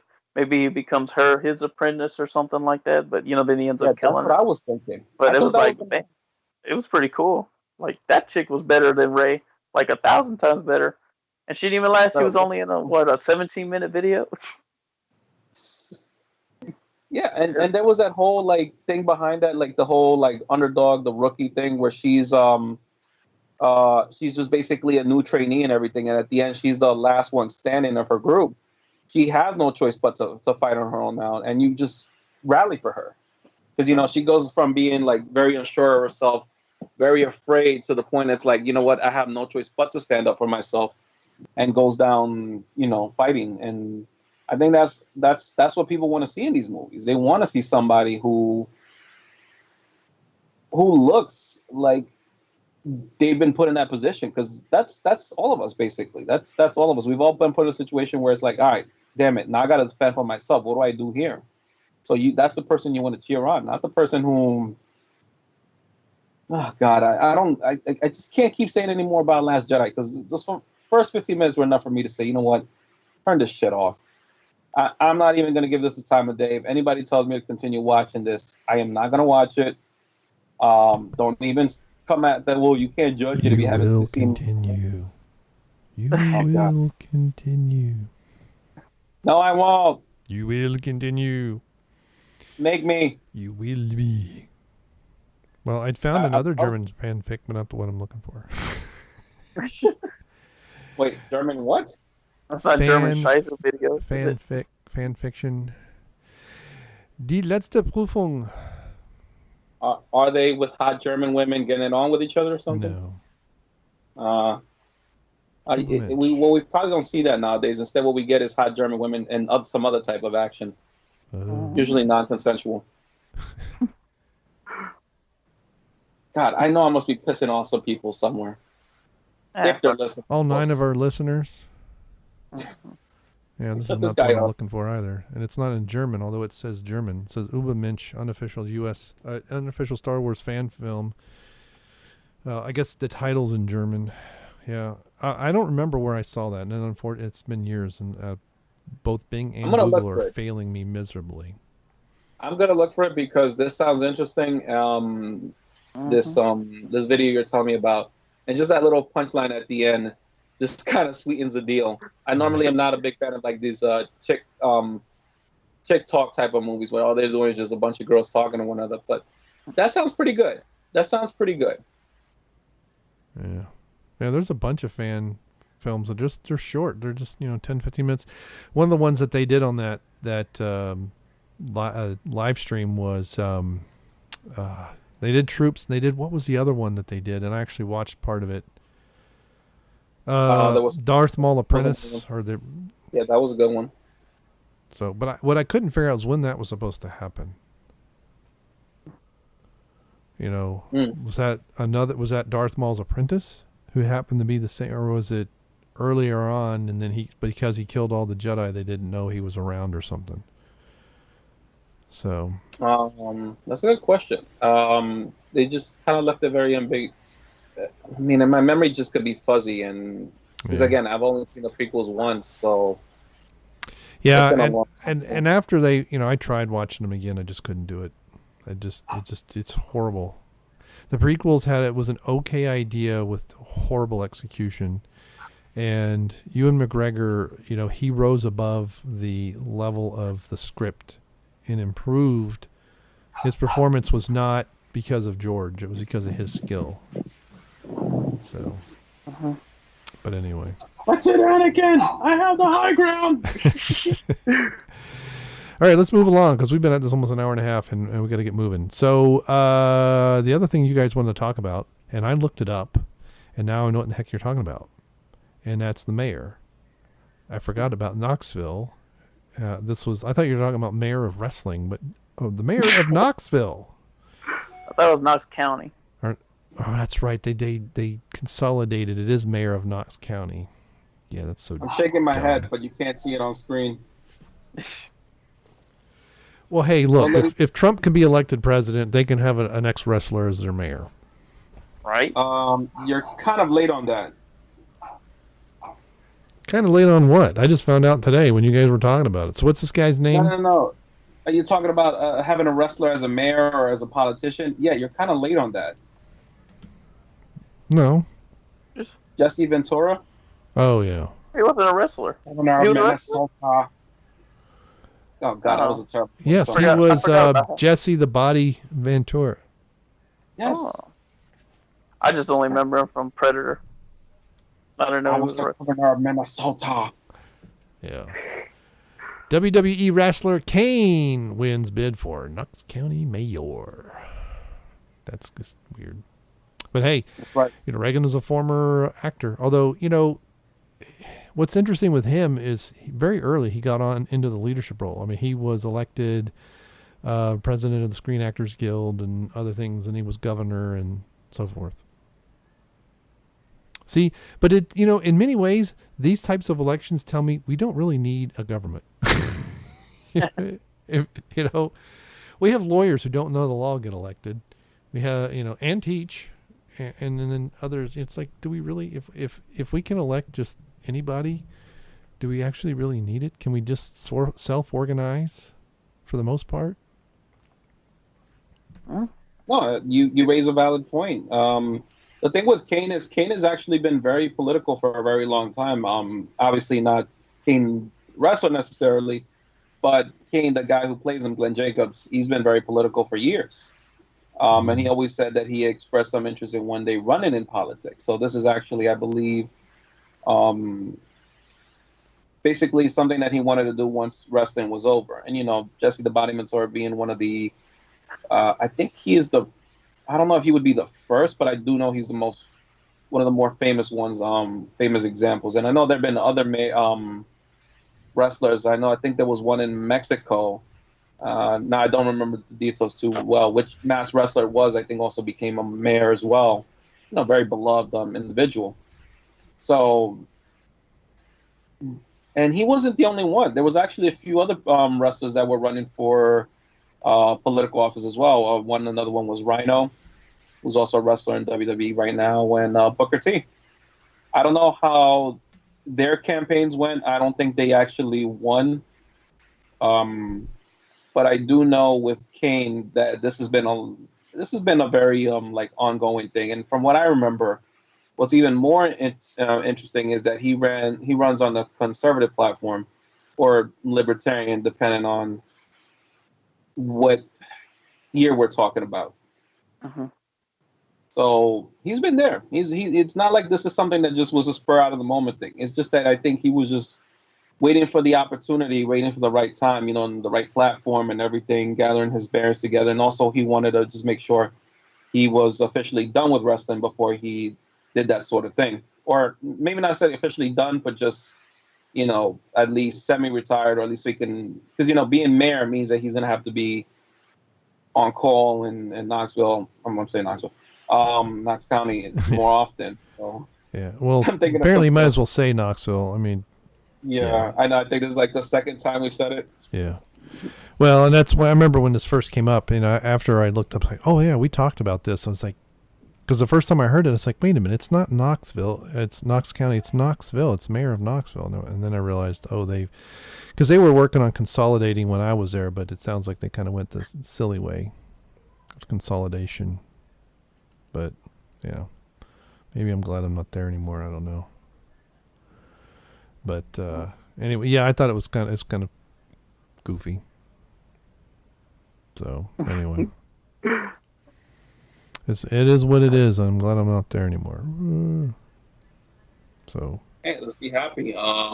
Like you said, do we really need politicians? Do we really need people who don't know the laws, or people who their whole platform basically is, hey, vote for me because I care for X, Y, and Z, and then when it comes time to put up or shut up in office and actually get these roads fixed, or tough on, I don't know, littering or something, things that actually matter in the long run. Or crapping in the street in San Francisco.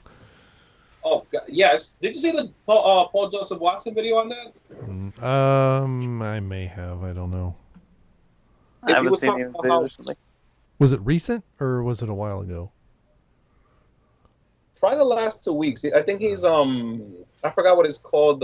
He's supposedly starting a new series. I think it's called Shitholes or something like that. Shit City. Oh yeah. Okay. Yeah. Yeah. San Francisco. I could see that. Yeah.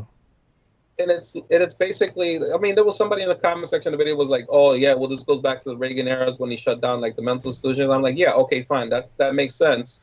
But we're talking about the here and now. Yeah, and but who was it that wanted to shut those down?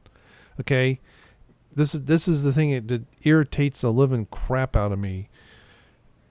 It was the liberals, Democrats, who were saying that treatment in mental health facilities was inhumane and we have to close them. And so Reagan goes along with it, and he gets the blame. So yeah, this is why it's hard for me to talk politics, because there's so much blame on both sides, and when people just start pointing fingers and he implemented your idea and your idea was stupid, and they're not going to own it. It's like yeah. This is why I'm so anti-government past libertarian. I'm on to just how about just a benevolent dictatorship at this point. But anyway, see, we got to have a conversation. This is one of the things. This is one of the elements that's missing from this show that has in the main show. They talk over one another and they go back and forth. And you guys let me talk for 15 minutes uninterrupted, and I was like, "Holy crap! I need to shut my mouth." I like to listen to. That's just me. Yeah, I know. I let you talk because you're more coherent than I am, and that's not really saying much, but still. I can go on, and I can have a great topic, and sometimes then I'm telling you a story like, God, you ever watch The Simpsons and you hear Grandpa Simpson talk? Like how it trails off and he's telling like 10 different stories in one sentence? Hey, Bart, what was it? We're like hitting the beach one tonight. was like, it was back when I was going, damn, I can't remember the exact words, but I'll just paraphrase. And back in those days, I was taking the train over to Shelbyville, which we used to call Mortonville. And I used to wear an onion on my belt, which was the style at the time. And then I would hop on the train, and I would pay a nickel. And nickels used to have pictures of bumblebees on it. Give me 5 bees for a quarter, we used to say. And it's like, yeah, but see, that's mansplaining. You're not allowed to do that anymore. Boo-hoo! I'll mansplain all I want. What are these feminists gonna do? What are they gonna do? They're gonna try to suppress me, a Mexican. A minority. I'd like to see them try. They'll get you fired. I'll get me fired. I'll be sure to spit in their food next time. Yes. That's right. That's right, ladies. You want some of this Latino heat. Yeah. But back in the day when I lived in Knoxville and I worked for Knox County Schools, Victor Ashe was mayor. And I don't know if that guy was 5'2". I rode in the elevator with him one time, and I could not believe how short he was. And he looked like he had, like a little kid who had stolen his dad's suit because it was like 2 inches too long for him. God damn.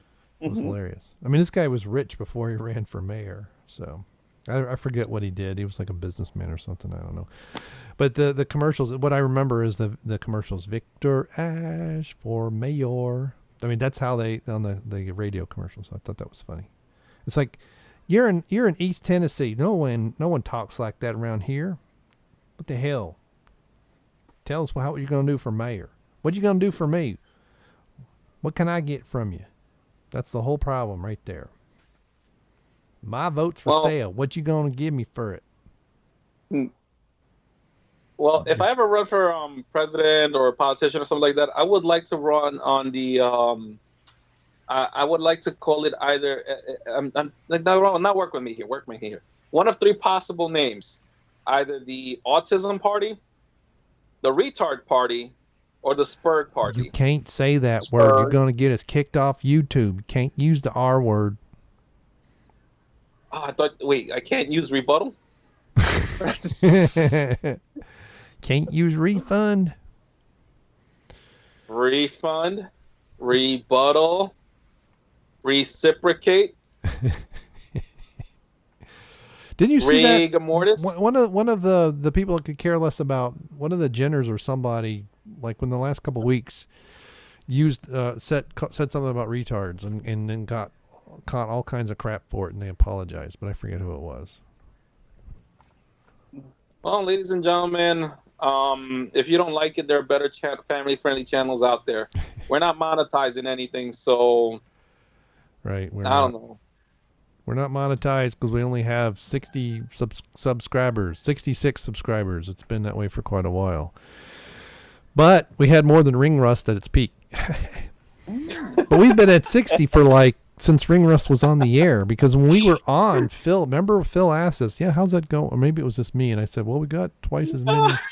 So I didn't mean it like the way everybody took it. I said, well, we got twice as many subscribers as Ring Rust. And Loudy was like, oh, burn. Everybody took that as an insult. And I'm like, no, it's just a statement of fact.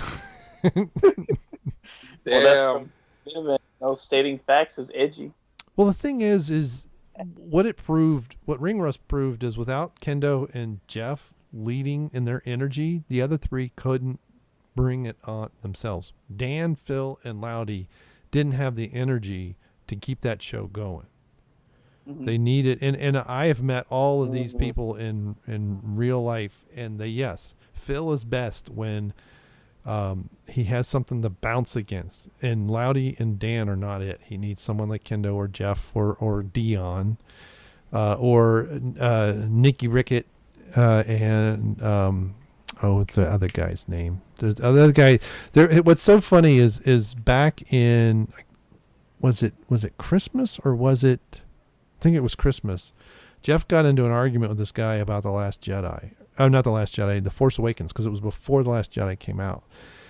And I was trying to be arbiter because Jeff was, he softened at least what he says on the show now, because he was basically telling this guy his opinion was stupid and that he should listen to Jeff. And this guy was saying, no, my opinion is not stupid and I think you're wrong. And it's like, now Jeff says, well, you can have your opinion if you want. I don't care. And, and that's when they were only at 4,000 viewers, 5,000 viewers, something like that. He's like, well, I got 4,000 subscribers that tell me I'm right. So, I mean, that's what he was saying. And the guy, I can't remember his name. He was this little guy. I mean, he's a guy I could pick up and put on my shoulder and run down the street with. And I don't mean saying like he's a midget or anything like that. He's just, only 5'3" or 5'4" and pretty thin.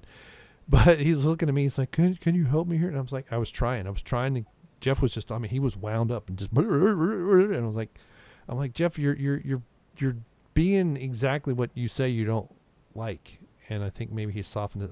It seems like since The Last Jedi, he is so dropped his enthusiasm for combating that it's like, okay, you can have your opinion, just go away. Because he and Ethan and Jeremy don't always agree, but when they disagree, it's fairly civil. So I'll say that. At least I think that was before The Last Jedi. I don't remember. It was at Phil's. Something about that. Yeah, it was at Phil's, and it was Christmas because I don't think Kendo was in town yet. Oh yeah, he was, because that's when we shot the beer reviews. So whatever day that was, I'd have to go fire up Final Cut and go look. But I think that was like a day or two before they saw The Last Jedi. Because then I met him for dinner down at Hofbrauhaus. Loudy showed up, and Phil kept saying, people were walking in Star Wars cosplay, and he kept saying, Luke dies. They were just ignoring him the whole time. It's like he was yelling it, and we were near the door. You almost had to trip over our table to get into this place, and people still ignored him. It was hilarious. So, because then the next time Kendo came down, that was, I think, in February, and that's when we almost got kicked out of Hofbrau because he was calling everybody a cunt. Yeah, I remember hearing about that. That was funny. But and I broke a glass. So I was on my second beer, and I was talking to... Was I talking to Dan? I mean, I didn't even... Because Phil and Jeff and somebody else were at the other end of the table. And I think I was talking to Loudy and maybe Kendo. I don't know. So I didn't even know. I wasn't even though they were just feet from me, I was not aware that Phil was even talking because I was so wrapped up in whatever stupid conversation I was having. And I'm not normally animated with my hands, but for some reason I was all bent out of shape about something. And I swung my hand out and I hear as this glass breaks on the table. And then I'm like, oh, that's the $8 beer that I just ordered and took 2 sips out of. So, from what I understand, you can break glass by slapping it. Well, it fell over. There was a metal basket type thing on the table that had like napkins and knives and forks and stuff like that in it. Yeah. And it hit that and just shattered in a bazillion pieces. And that was kind of like Jeff's like, bring our check, please. It's like between Phil calling every woman a cunt and me breaking glass, we're like, yeah, we're out of here. Wait. Phil was calling every woman a cunt. That's what they said. I didn't hear him, even though he was like 2 arms reach away from me. But is this before or after they reattached the foot? It was after. That was a great surgery. But yeah, he was quite drunk, and he just got worse as the evening went on. So, but we went all over the place. We were supposed to go to a arcade, one of those places you pay $5, you can play everything. Have like Nintendos and stuff.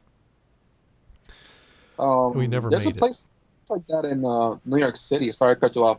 Called Barcade. Yeah. I think it's still where I remember when we went during the Gamer Game meetup when we had it here in New York City. Great time, great day. Definitely a story to tell one of these days. Where you play classic arcades and the arcade, arcade cabinets and everything. They're like $0.25, $2 each. Pop in a $5 bill or $10 bill and just go to town there, and they have drinks and everything there too. Right. Small place. I think there's like 2 in this city, but I've only been to that one in the actual city in Brooklyn. I heard there's one in Brooklyn. I've never been there, but I will definitely check it out one day. But I don't know if they have barcades elsewhere in the country. I just do know it's a fun little place like the one you described. Yeah. Well, we have a thing called 16-bit, and we have one in Columbus as well, where it's an actual bar, and they have all the arcade games, Pac-Man, and I don't know if they have Space Invaders. That's more 8-bit oriented, but they have various 16-bit arcade games, and you don't have to pay any money for them. Really? They're coin op, but the coin op is turned off. You just hit the start button and they play.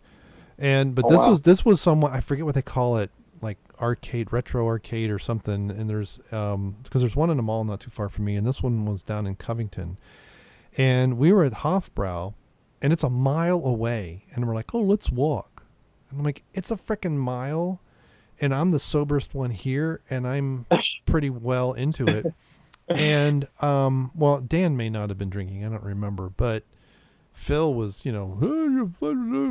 and so we walked, and we made it as far as a strip club. Phil's like, let's go in. I'm like, no, I don't want to go into a strip club in northern Kentucky because I know every woman's going to be ugly. So They go in and find out there's no coverage for like the next hour or something. And we go in and it's hot as freak in there. And there's like 9 people in here. I'm like, good God, this is horrible. And this was in February. So it was kind of cool outside. It wasn't really cold, but it was like in the 50s. And we spent way too much time in there. And we're finally like, let's leave. And we basically, Phil finally paid for a lap dance or something. And it's when we left him. So but we're like, oh, we can't leave him, you know? So we're like hanging out. And I was like, I need to get out of here. It's already too hot in here. And so finally we leave from there, and he's all upset because, you know, we were, you know, leaving him. And then we end up we go further, and we end up at some bar. And then we spent like 2 hours there, and Loudy joined us there and all that stuff. And we had a decent time.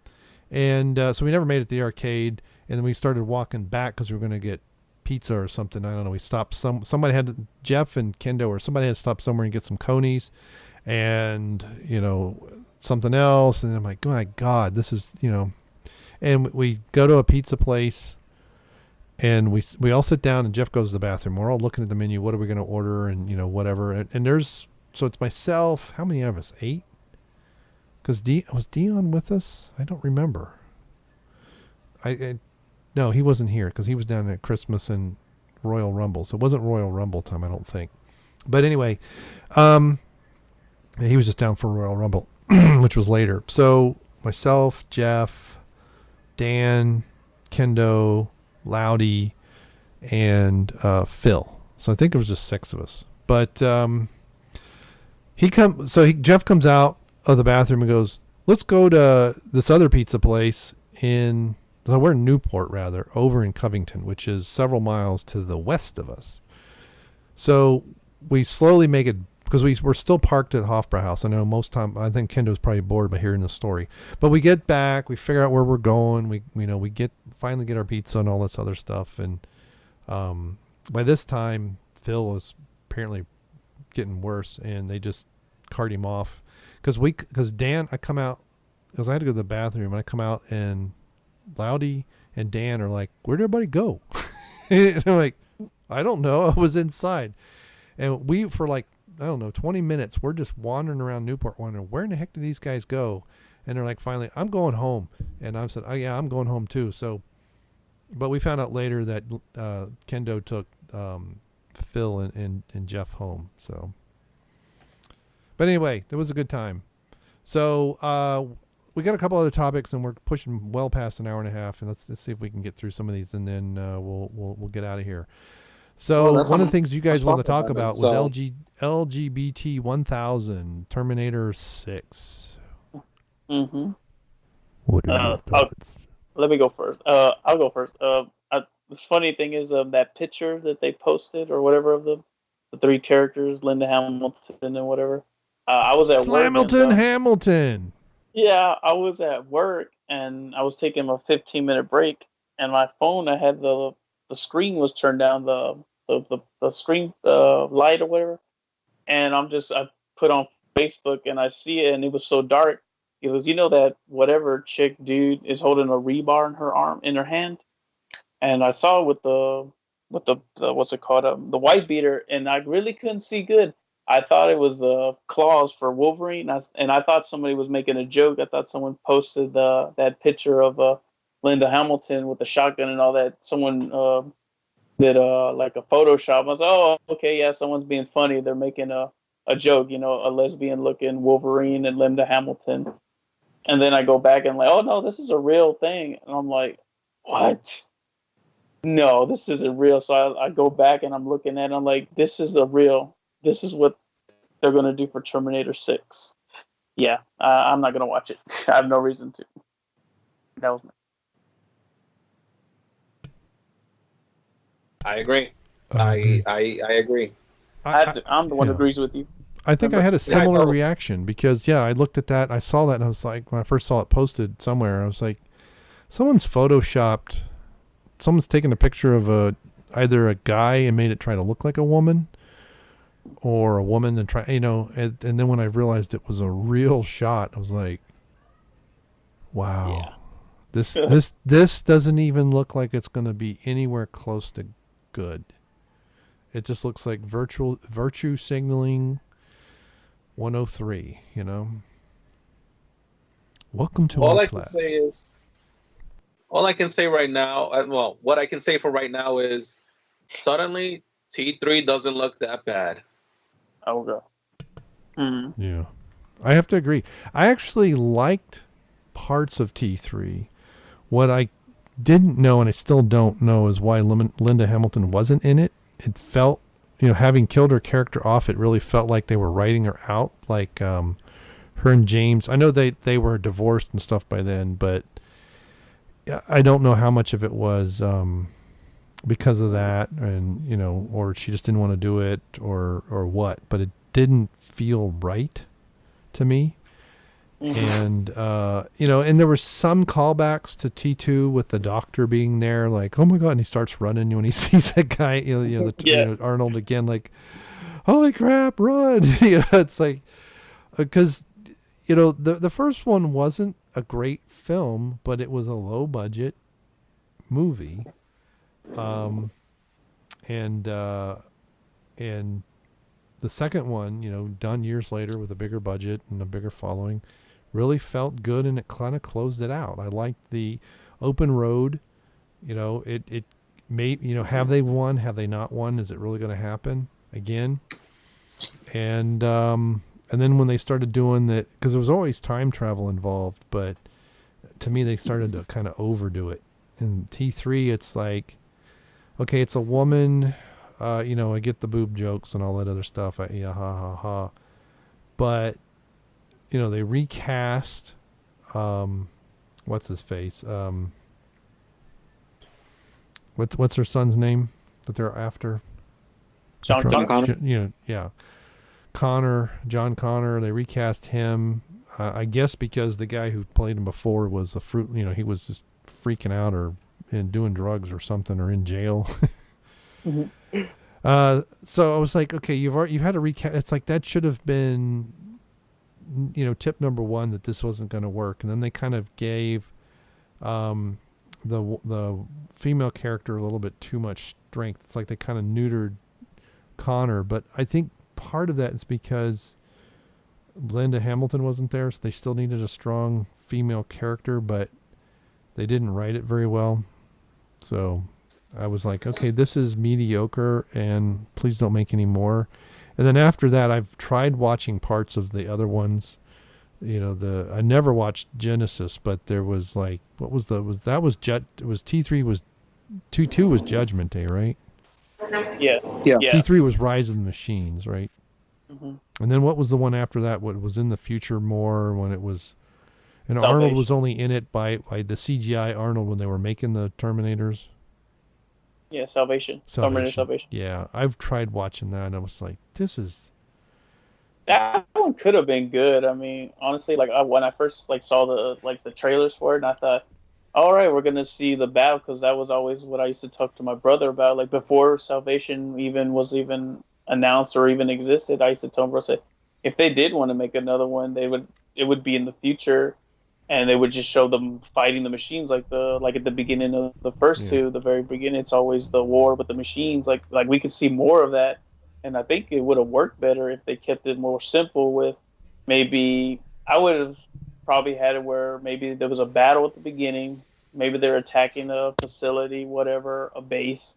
And then, John Connor, they get information and it's like, oh, hey, there's this time machine they're working on. And that's the signal to John Connor, like, oh, shit, here it comes. This is that moment. It's coming.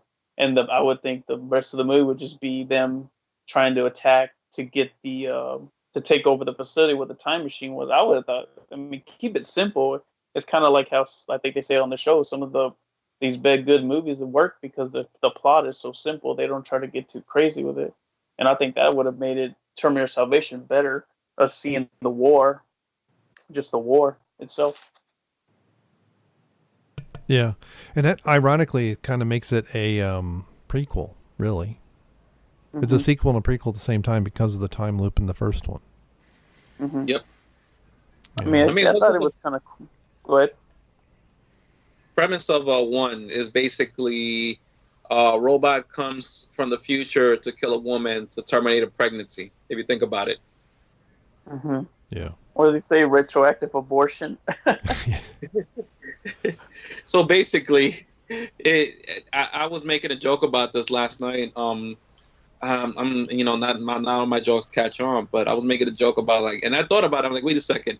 If this is like one of the my conspiracy theory moments where I read between the lines too much, it is a movie about uh, a robot trying to terminate her pregnancy and her trying to save her baby. Basically, a pro-life movie.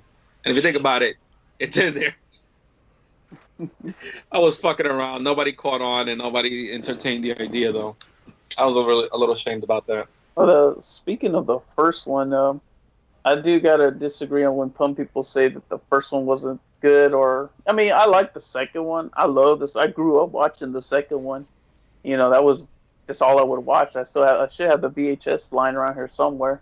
And but then as I got older and I saw the first one, I actually kind of enjoyed the first one better. I mean, like I said, the plot. Terminator, a robot comes back in time, to the past to kill a woman who's going to give birth to the savior of humanity or whatever. But I like it's all like I like the club scene, like that moment when he's just about to shoot her, and the little moments like when the Terminator's in the police car and he's in that parking lot looking for them.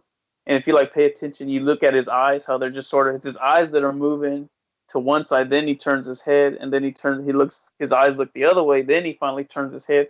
That kind of makes him look more robotic, I've always thought. But I think, I don't know why, as much as I love part 2, I kind of like part 1 more now these days.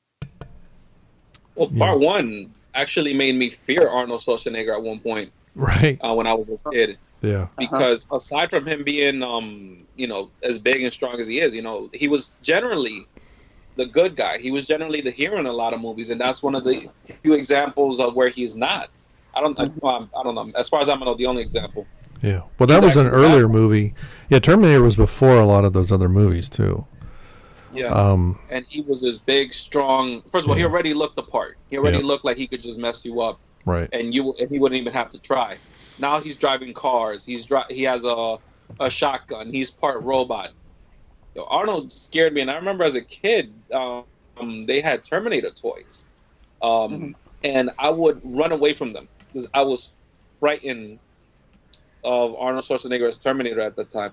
It wouldn't be until much later, like when he did Predator, and I saw that movie and he beat the alien. As a kid watching it, that I softened up on Arnold. But talk about a movie that was definitely a very influential, very enjoyable movie. Definitely T1. I could see your argument with T1 over T2. Mm-hmm. Yeah. Well, now I'm blowing my levels out again. There is an independent charm to the first one that the second one doesn't have, and there are parts. It's an early '80s film, and it feels it, or mid '80s. Some of the effects are a little bit dated, but and they're all practical. There's no CGI. Mm-hmm. And what I liked is it was a fairly ambitious story, even from the start. And the second one, it filled in the gaps. It continued. I thought it closed it out well. Obviously the second one had a much bigger budget, but T1 was not a hit at first. It was something that kind of grew over time. And so there is a bit of fondness that people could have for the film. So no, I see your point, Tap and Die. Mm-hmm. I think it's definitely something to consider. But it's like some of the films that I like. Over the Holy Grail, the Monty Python, the Holy Grail was not a very big budget movie. Life of Brian wasn't a very big budget movie either. And I think those are the two best Monty Python movies. I can't remember if Jabberwocky is considered a Monty Python movie or if that's more, not Terry Gilliam, but the other Terry, not Terry Brooks. That's an author. It's run around somewhere in my head. And think like, Yellowbeard's another one. It's got a lot of the Python players in it, but it's not a Python movie. That's more Terry Gilliam, and the American of the troupe, and those are nice. They're not huge budget movies, but they're well put together. They have a nice story. They're coherent. They're consistent, and they're not trying. These blockbuster movies we get now, the whole point is to make money. And I won't say that these things are art, and I'm sure Cameron wanted to make money with T1, and he did, and over time, and it was more of a cult following that kind of led him to T2. But I mean, I know we had blockbusters back when I was a kid, back in my day, but now it's so formulaic that I think to me this was what made Jumanji so refreshing. Is yes, it was a silly comedy and all that other stuff and highly impractical. I get it, but that was what was great about it. Is it didn't follow. You had a diverse, put that in air quotes, cast, but it didn't feel. They didn't feel like they may have been just checking boxes and meeting a quota, but it didn't feel that way. Mm-hmm. You really felt these four kids. I mean, some of them knew of each other. They weren't really friends, but they became friends after. It was almost like a smaller version of the Breakfast Club in modern times as a Jumanji movie in some ways. Just not as deep as some of the Breakfast Club themes they dealt with. But it was a fun movie that was entertaining and, felt, even though it was a sequel, felt new enough that you're like, oh, this is just this is just a total rewrite. Because sometimes the sequels, like the Police Academy movies, yeah, they were funny and everything, but the same jokes show up in movie after movie. It's like, oh, wait a minute, we've got to have the sound effects guy, and oh yeah, we got to find somehow to get him to the gay bar downtown. Hey, those are the best jokes. The Blue Oyster Bar, wasn't it? The Blue Oyster Bar, something like that. Right. Well, you started to expect it, right? Okay, wait a minute, this is where this is going to happen. Yep, there it is. Ha ha ha. So anyway. Okay. So you guys done with Here's that topic, or can we move on to our final one, or you got anything left to say? Before we move on, I have to ask this question. In your opinion, which was the best Blue Oyster joke of the Police Academy movies? I don't know if I can remember them all. I just remember the first three. I don't remember if 4 had one, but I remember the first 3 had definitely had it. Because the first one is when he tells the guy, because he knows he's a spy, and said, hey, so a bunch of us are going to get together, Tuesday, because he needed to find out where the graduation party was, and it's the Blue Oyster. Was it That's the first one. Right. Was it the second or third one where they accidentally stumble across it? They're chasing somebody and they open it and they're all those guys dancing. The second one they chased the some bad guys into it, right. And Hightower, the one that brings them out. Yeah. The third ones were Proctor. I forgot the name of the hooker that Mahoney always hires. Yeah, that old lady. And Proctor gets naked with her, and she locks him out, and somehow he winds in the Blue Oyster naked. Right. Yeah. So the real question is, which one do you think is the funniest? I think the second one. The Hightower one. Yeah. Especially when they're all looking at him at the end, like with intrigue. Right. See, now that's another movie that I don't think you could make today because someone would be highly offended by that. What are you saying? Are you trying to be funny? Are you? Yeah. Oh man, and the Police Academy movies just, you're right about how the jokes were pretty much the same after every other movie, but they again, I just really love the like how it just felt so wacky and out of place, and like you said, impractical. That's kind of like how Jumanji felt. Like it wasn't trying too hard to be throwing a message. Hell, even for a movie like that, where it's like teamwork and everything like that, they didn't hammer it home. They just kept it plain and simple. Hell, the movie was over by the time it ended. I didn't even realize that the time had already gone by. How much time had passed? It was a good story. It was just a solid movie. Yeah. No, I agree. It was good. I just saw it recently. This is entertaining. I can understand why. The Last Jedi, I still believe that a lot of the ticket sales were because The Last Jedi was so bad that people had to say, hey, hey, this movie's funny, and word got out, and it just kind of took over, and it was number one longer than The Last Jedi was. So, Wow. Yeah, I know. I see the time we've been on as well. I think we haven't had an episode like this in a while. Like where we actually discuss stuff For a long and time. discuss it, not just ramble on for an hour. Right. So do we move on to the final topic? I think I can hear the crickets chirping in my microphone. All right, It is loud. So let's get to a very interesting topic. Let's get to a very This is the topic everybody's been wanting to know all night. So Tap and Die, let's let you have the floor. You want me to do it?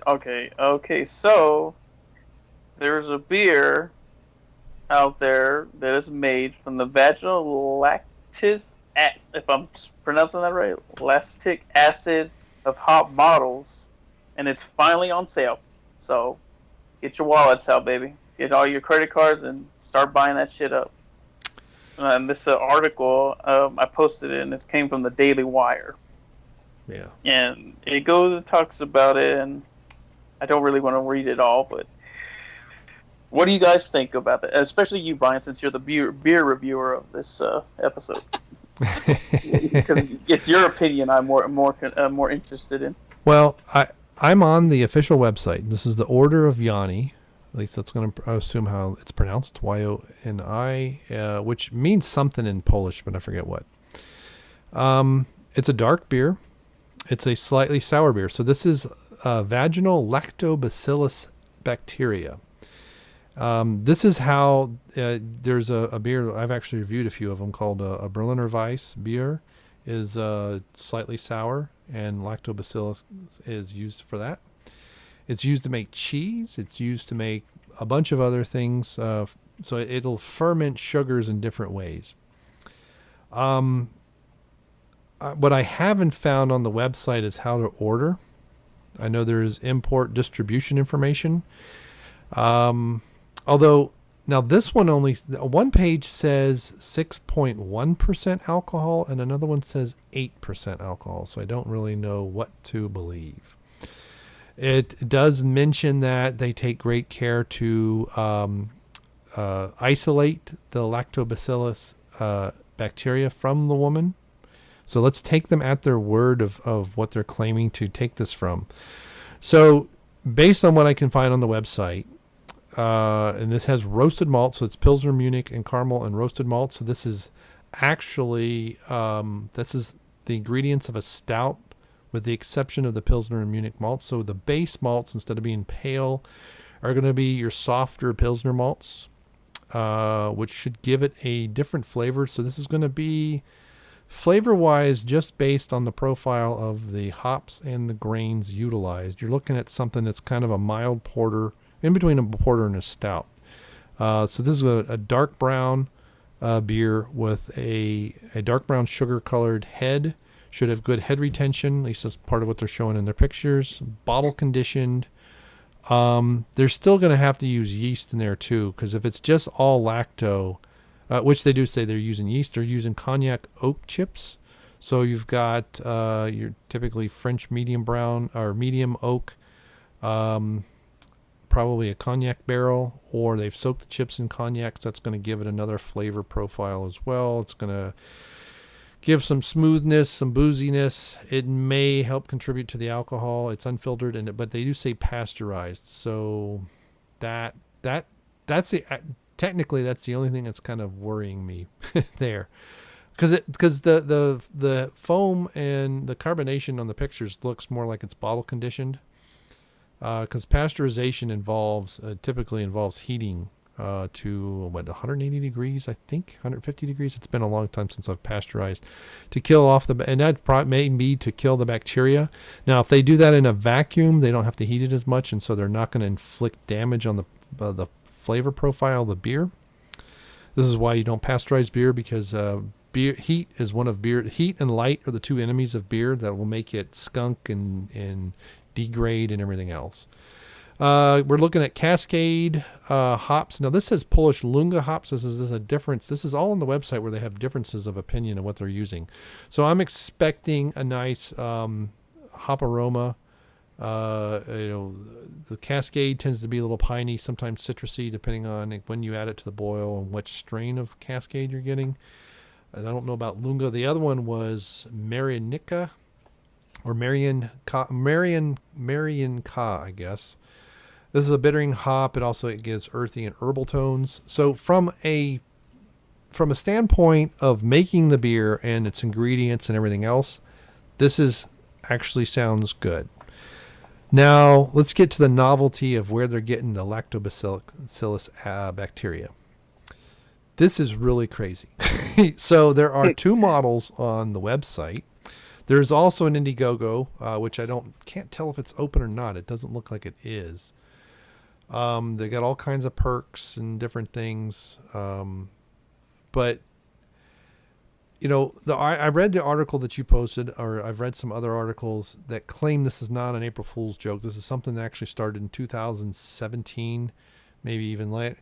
This whole idea that you're going to get the essence of the woman and all that is marketing spin. I'm not even. So we said the product based on your partner's vagina, 4 grams of bacillus bacteria isolated from her vagina and prepared to make food. So the fact that they're isolating it from that, any scent of a woman, as it will say, is not going to be present in the beer. So what I expect the beer to be is a nice dark brown, smooth. Maybe if the 6.1% is right, it's going to be smooth and not boozy. It's going to have a small cognac flavor. From the oak, you may also get hints of vanilla. You're going to get mild sourness from the lactobacillus acid. Looks like good head retention. Is probably a nice smooth beer. I think the novelty, what I can't tell is if the novelty is real or it's just a marketing gimmick. It feels more like a marketing gimmick. And if they really did pull that from a woman's privates, all the other nonsense about her charm and sensuality and all that other stuff, none of that's real. You're just getting the bacteria because they're isolating it. There was a feminist a few months ago that made cheese from her yeast. Ugh. Right. Yeah, so you say yeast infection? Yeah, well, but bacteria and yeast and all that, it grows on your skin, and you can't, it's supposed to be there. It's when it's an infection and you have a problem. So to me, from a purely beer standpoint, this is interesting. What I really want to know is if it is a bit stomach turning if the novelty is real. I'll just put it that way. But I've had sour beers before, and I've had some sour dark beers. So that part is still, sour beer is fine. Wild yeast or bacteria or both. Brettanomyces is another bacteria that gets used quite often to make sour beers. So from that standpoint, from a purely professional standpoint, I may try to acquire a bottle, but the human oriented aspect to me just feels more gimmick than reality. But the two women on here are cute. I will say Monica and Paulina are quite cute, but I really don't believe the marketing stupidity. I think that's just a way to get idiots to buy the beer. Question: are these two models BBC caliber? Monica definitely is. Okay, there you go. We have our answer for tonight. So Paulina is a maybe. She looks like she's wearing an oversized bra. It's hard to tell from the pictures, but Monica definitely is. So we can consider Monica at some other time since we already have a BBC. Okay.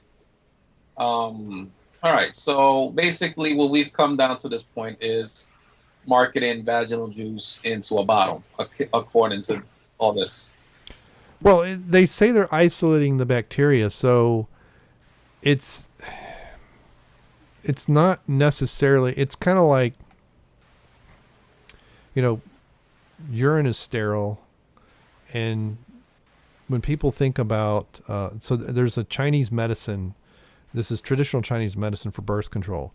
Is you take the urine of a pregnant woman and you boil it down, and they do something else with the powder residue they get from what's there, from the minerals, and then they make pills out of it. And so because it has the enzyme, not the enzymes, but the hormones are present in the urine, but they're not degenerated by boiling off the water. So if someone had a medicine, let's say, and they weren't aware, or if they had a cultural sensitivity to, oh my God, it's from urine, but it's, it's boiled down and processed and everything like that. So I look at it in that regard. If they're really doing all that stuff, even if they really are swabbing these young women, and this is really where they're getting the lactobacillus bacteria, the fact that it's highly processed and it's isolated, any other characteristics of that woman you would get from that swab are not present in the beer. That's the marketing. I think the whole thing's a marketing gimmick. I think it's just a mild sour that's probably, decent enough beer. And they're like, how can I really, it's hard for me to believe that this is really where they're getting the bacteria. It just sounds so dumb that I'm sure it's, a bunch of drunks in a boardroom. Here's what we'll do. And the fact that they only have 2 models, it really sounds like it's probably the girlfriends of the guys who created this thing. and when I look at the Indiegogo stuff, it's like, I mean, they have some nice perks and stuff, but this really feels like how much money can we really pull off these saps? A lot. I mean, and I may be wrong, and it's fine. But I mean, some of the bottles, for 39 euros, you can get a 750 milliliter bottle voucher. And a branded glass and gadgets. For 1,400 euros, you can get a pallet of 144 beers. I don't know how you get these things delivered. For 5,544 euros, you can get a voucher for the pallet of 1,008 beers. So this tells me that they don't have a distributorship either. Or a voucher for the pallet of 864 beers and 56 sets of beer plus branded glasses, or a voucher for the pallet of 720 beers. And these are all half a liter. Okay. So they're 500 milliliters, 16.9 fluid ounces, and 112 sets of beer plus branded glasses and gadgets. So I guess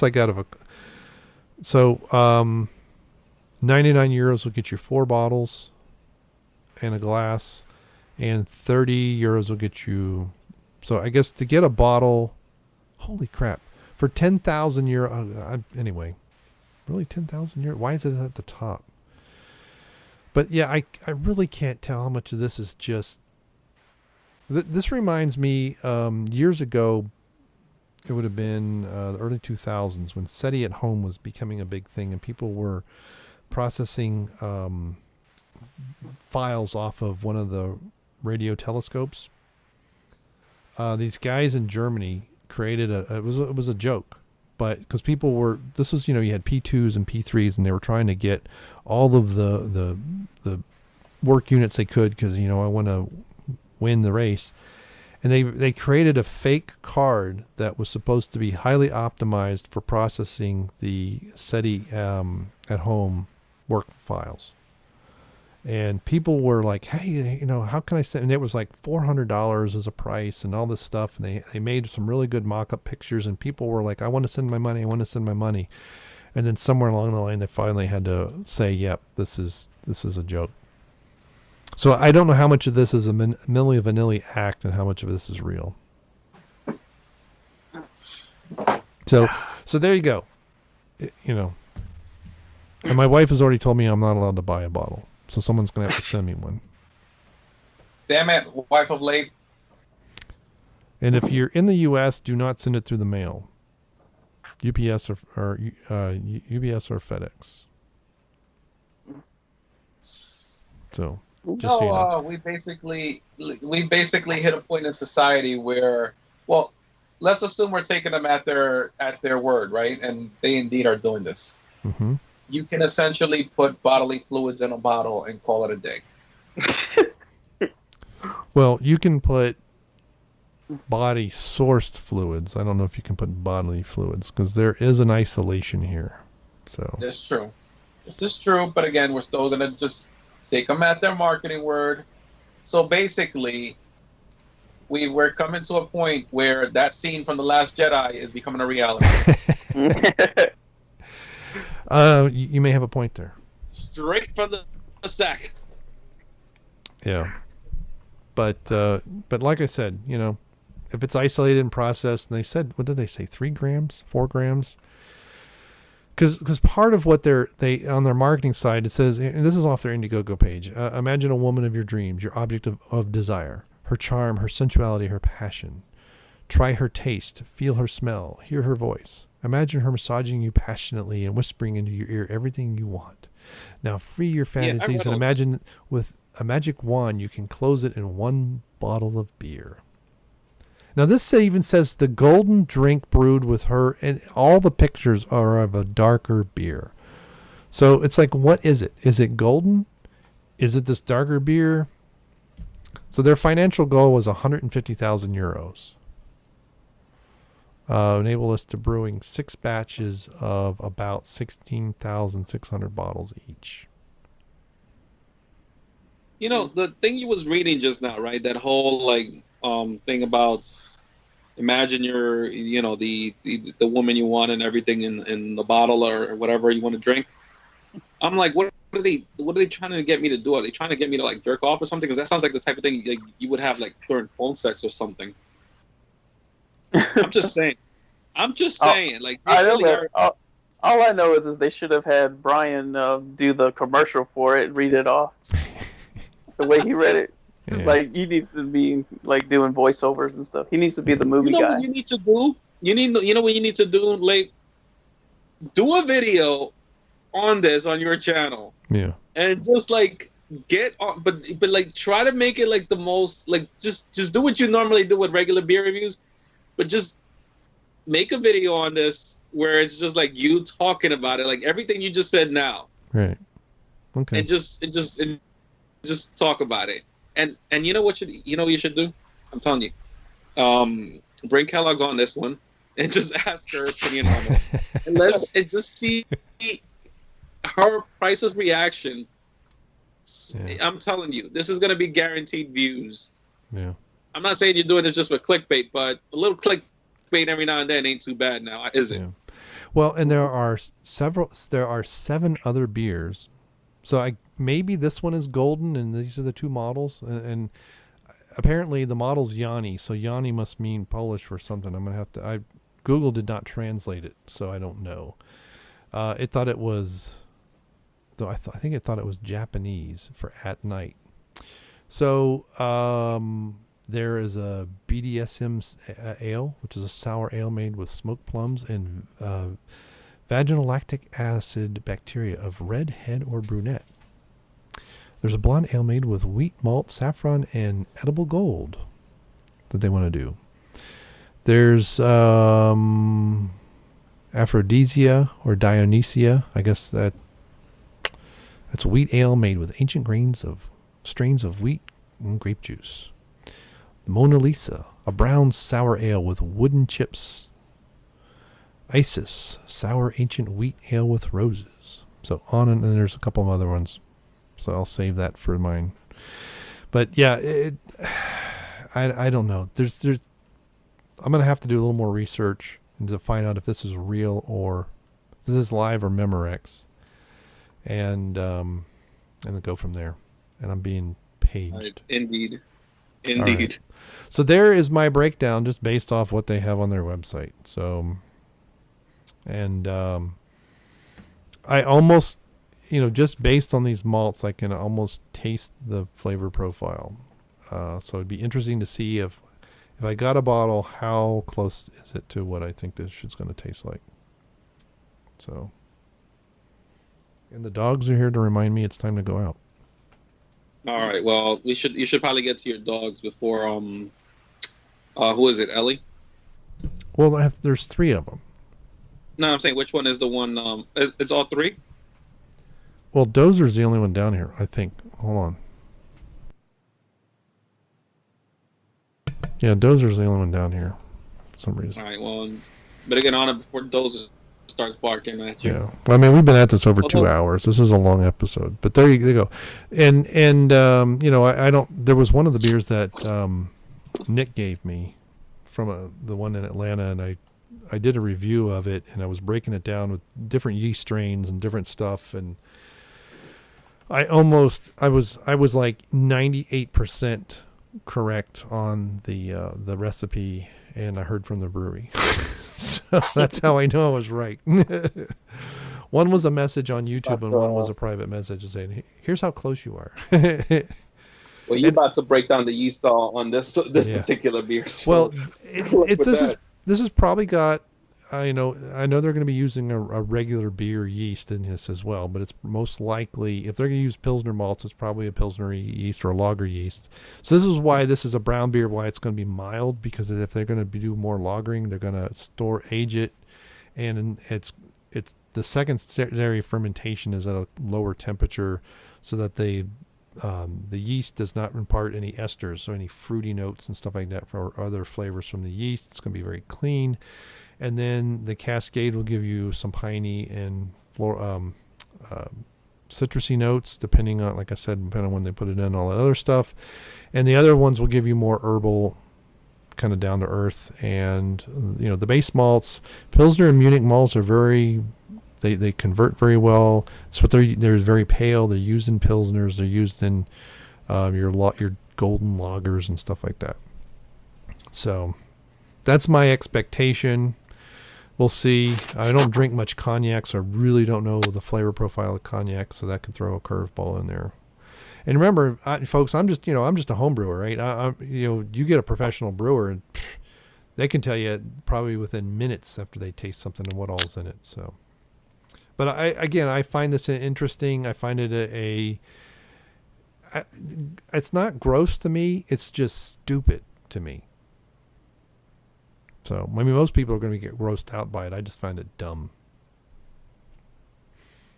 So, all right. Anything else we want to do before we announce our BBC and get out of here and I get the dogs outside? And Nope. I got some trash to take care of. Some trash I need to take care of. Unfortunately, none of it Kathleen Kennedy's, so we're good. Yeah, I got nothing. All right. So, let me make sure I get her name right here. Now, you hear some background noise. That's just me tossing some trash. All right. So thanks, Tap and Die, for joining us this evening. We normally try to do 90 minutes, not 2.5 hours. That was an interesting 2.5 hours of commentary. Like, we really actually, I think, spoke some interesting stuff in the beginning and really kind of like got morbid, and then we just got all lively afterwards with stuff about LGBT-1000 and Vaginal Brewery. Yeah, Vaginal Brewery. There we go. That might be the title. I'm gonna have to think about that. But so this week's BBC is one that we thought about doing last week, and then I'm going to give her the name that I think it was Jeff that gave her. Hopefully, I get it right. So Kelly Marie Transkyver or Van Skyver. What do you like better? Kelly Marie Transkyver or Kelly Marie Van Skyver? Van Skyver. I like. Yeah. Since he's obsessed with her. And there goes the dogs. And I'm going to thank Tony Alec for posting. He posted a picture that I'm going to be using as a big portion of the thumbnail. I put Kelly in the scene as best I could. So the pink dildo is still visible, but hey, such is life. And because I had to put her on the right side instead of on the left, but he was kind of excited about that. It's a nice resolution to it. And so I'll put a shout out to him in the description below as well. But if you guys, anyone want to see the original image, go to the Facebook page and the official World Class Bullshitters fan page. Also, like to remind everybody, in 3 weeks from today, I don't know what we're going to do as far as an episode, but I will be in Indianapolis at Horror Hound with the rest of the guys. So we'll probably be doing some kind of live stream on their channel, but we'll see. So I've got to get a laptop before then so that I can do stuff, and I might do stuff as the Fancast. I don't know. We'll see. So cool. Don't get a hot and heavy date, LMP, until we know that we're not doing anything. So do the opposite of what you said. Got it. Yeah, because we could do a live stream or even a short Skype call from there. A lot of it's going to depend on exactly what kind of network connectivity we've got going, and I mean I can hotspot from my phone if I need to, but I think I'm going to be doing a lot of video. I'm going to try and get. I've been having this idea for a long time called the Brainmuffin interviews as a series, and I'm trying to get that off the ground during that time as well. I've already asked Jeff and Nick about it because I want to interview the two of them, but not in your standard interview format. I'm not a great interviewer in that respect. I kind of want to know what they want to talk about. So we'll see. But, and by Frankenthug, right? Is that what we're supposed to say? By Frankenthug. But, Buy a t-shirt. alrighty. But check out my channel. You got anything you want to plug, Tap and Die?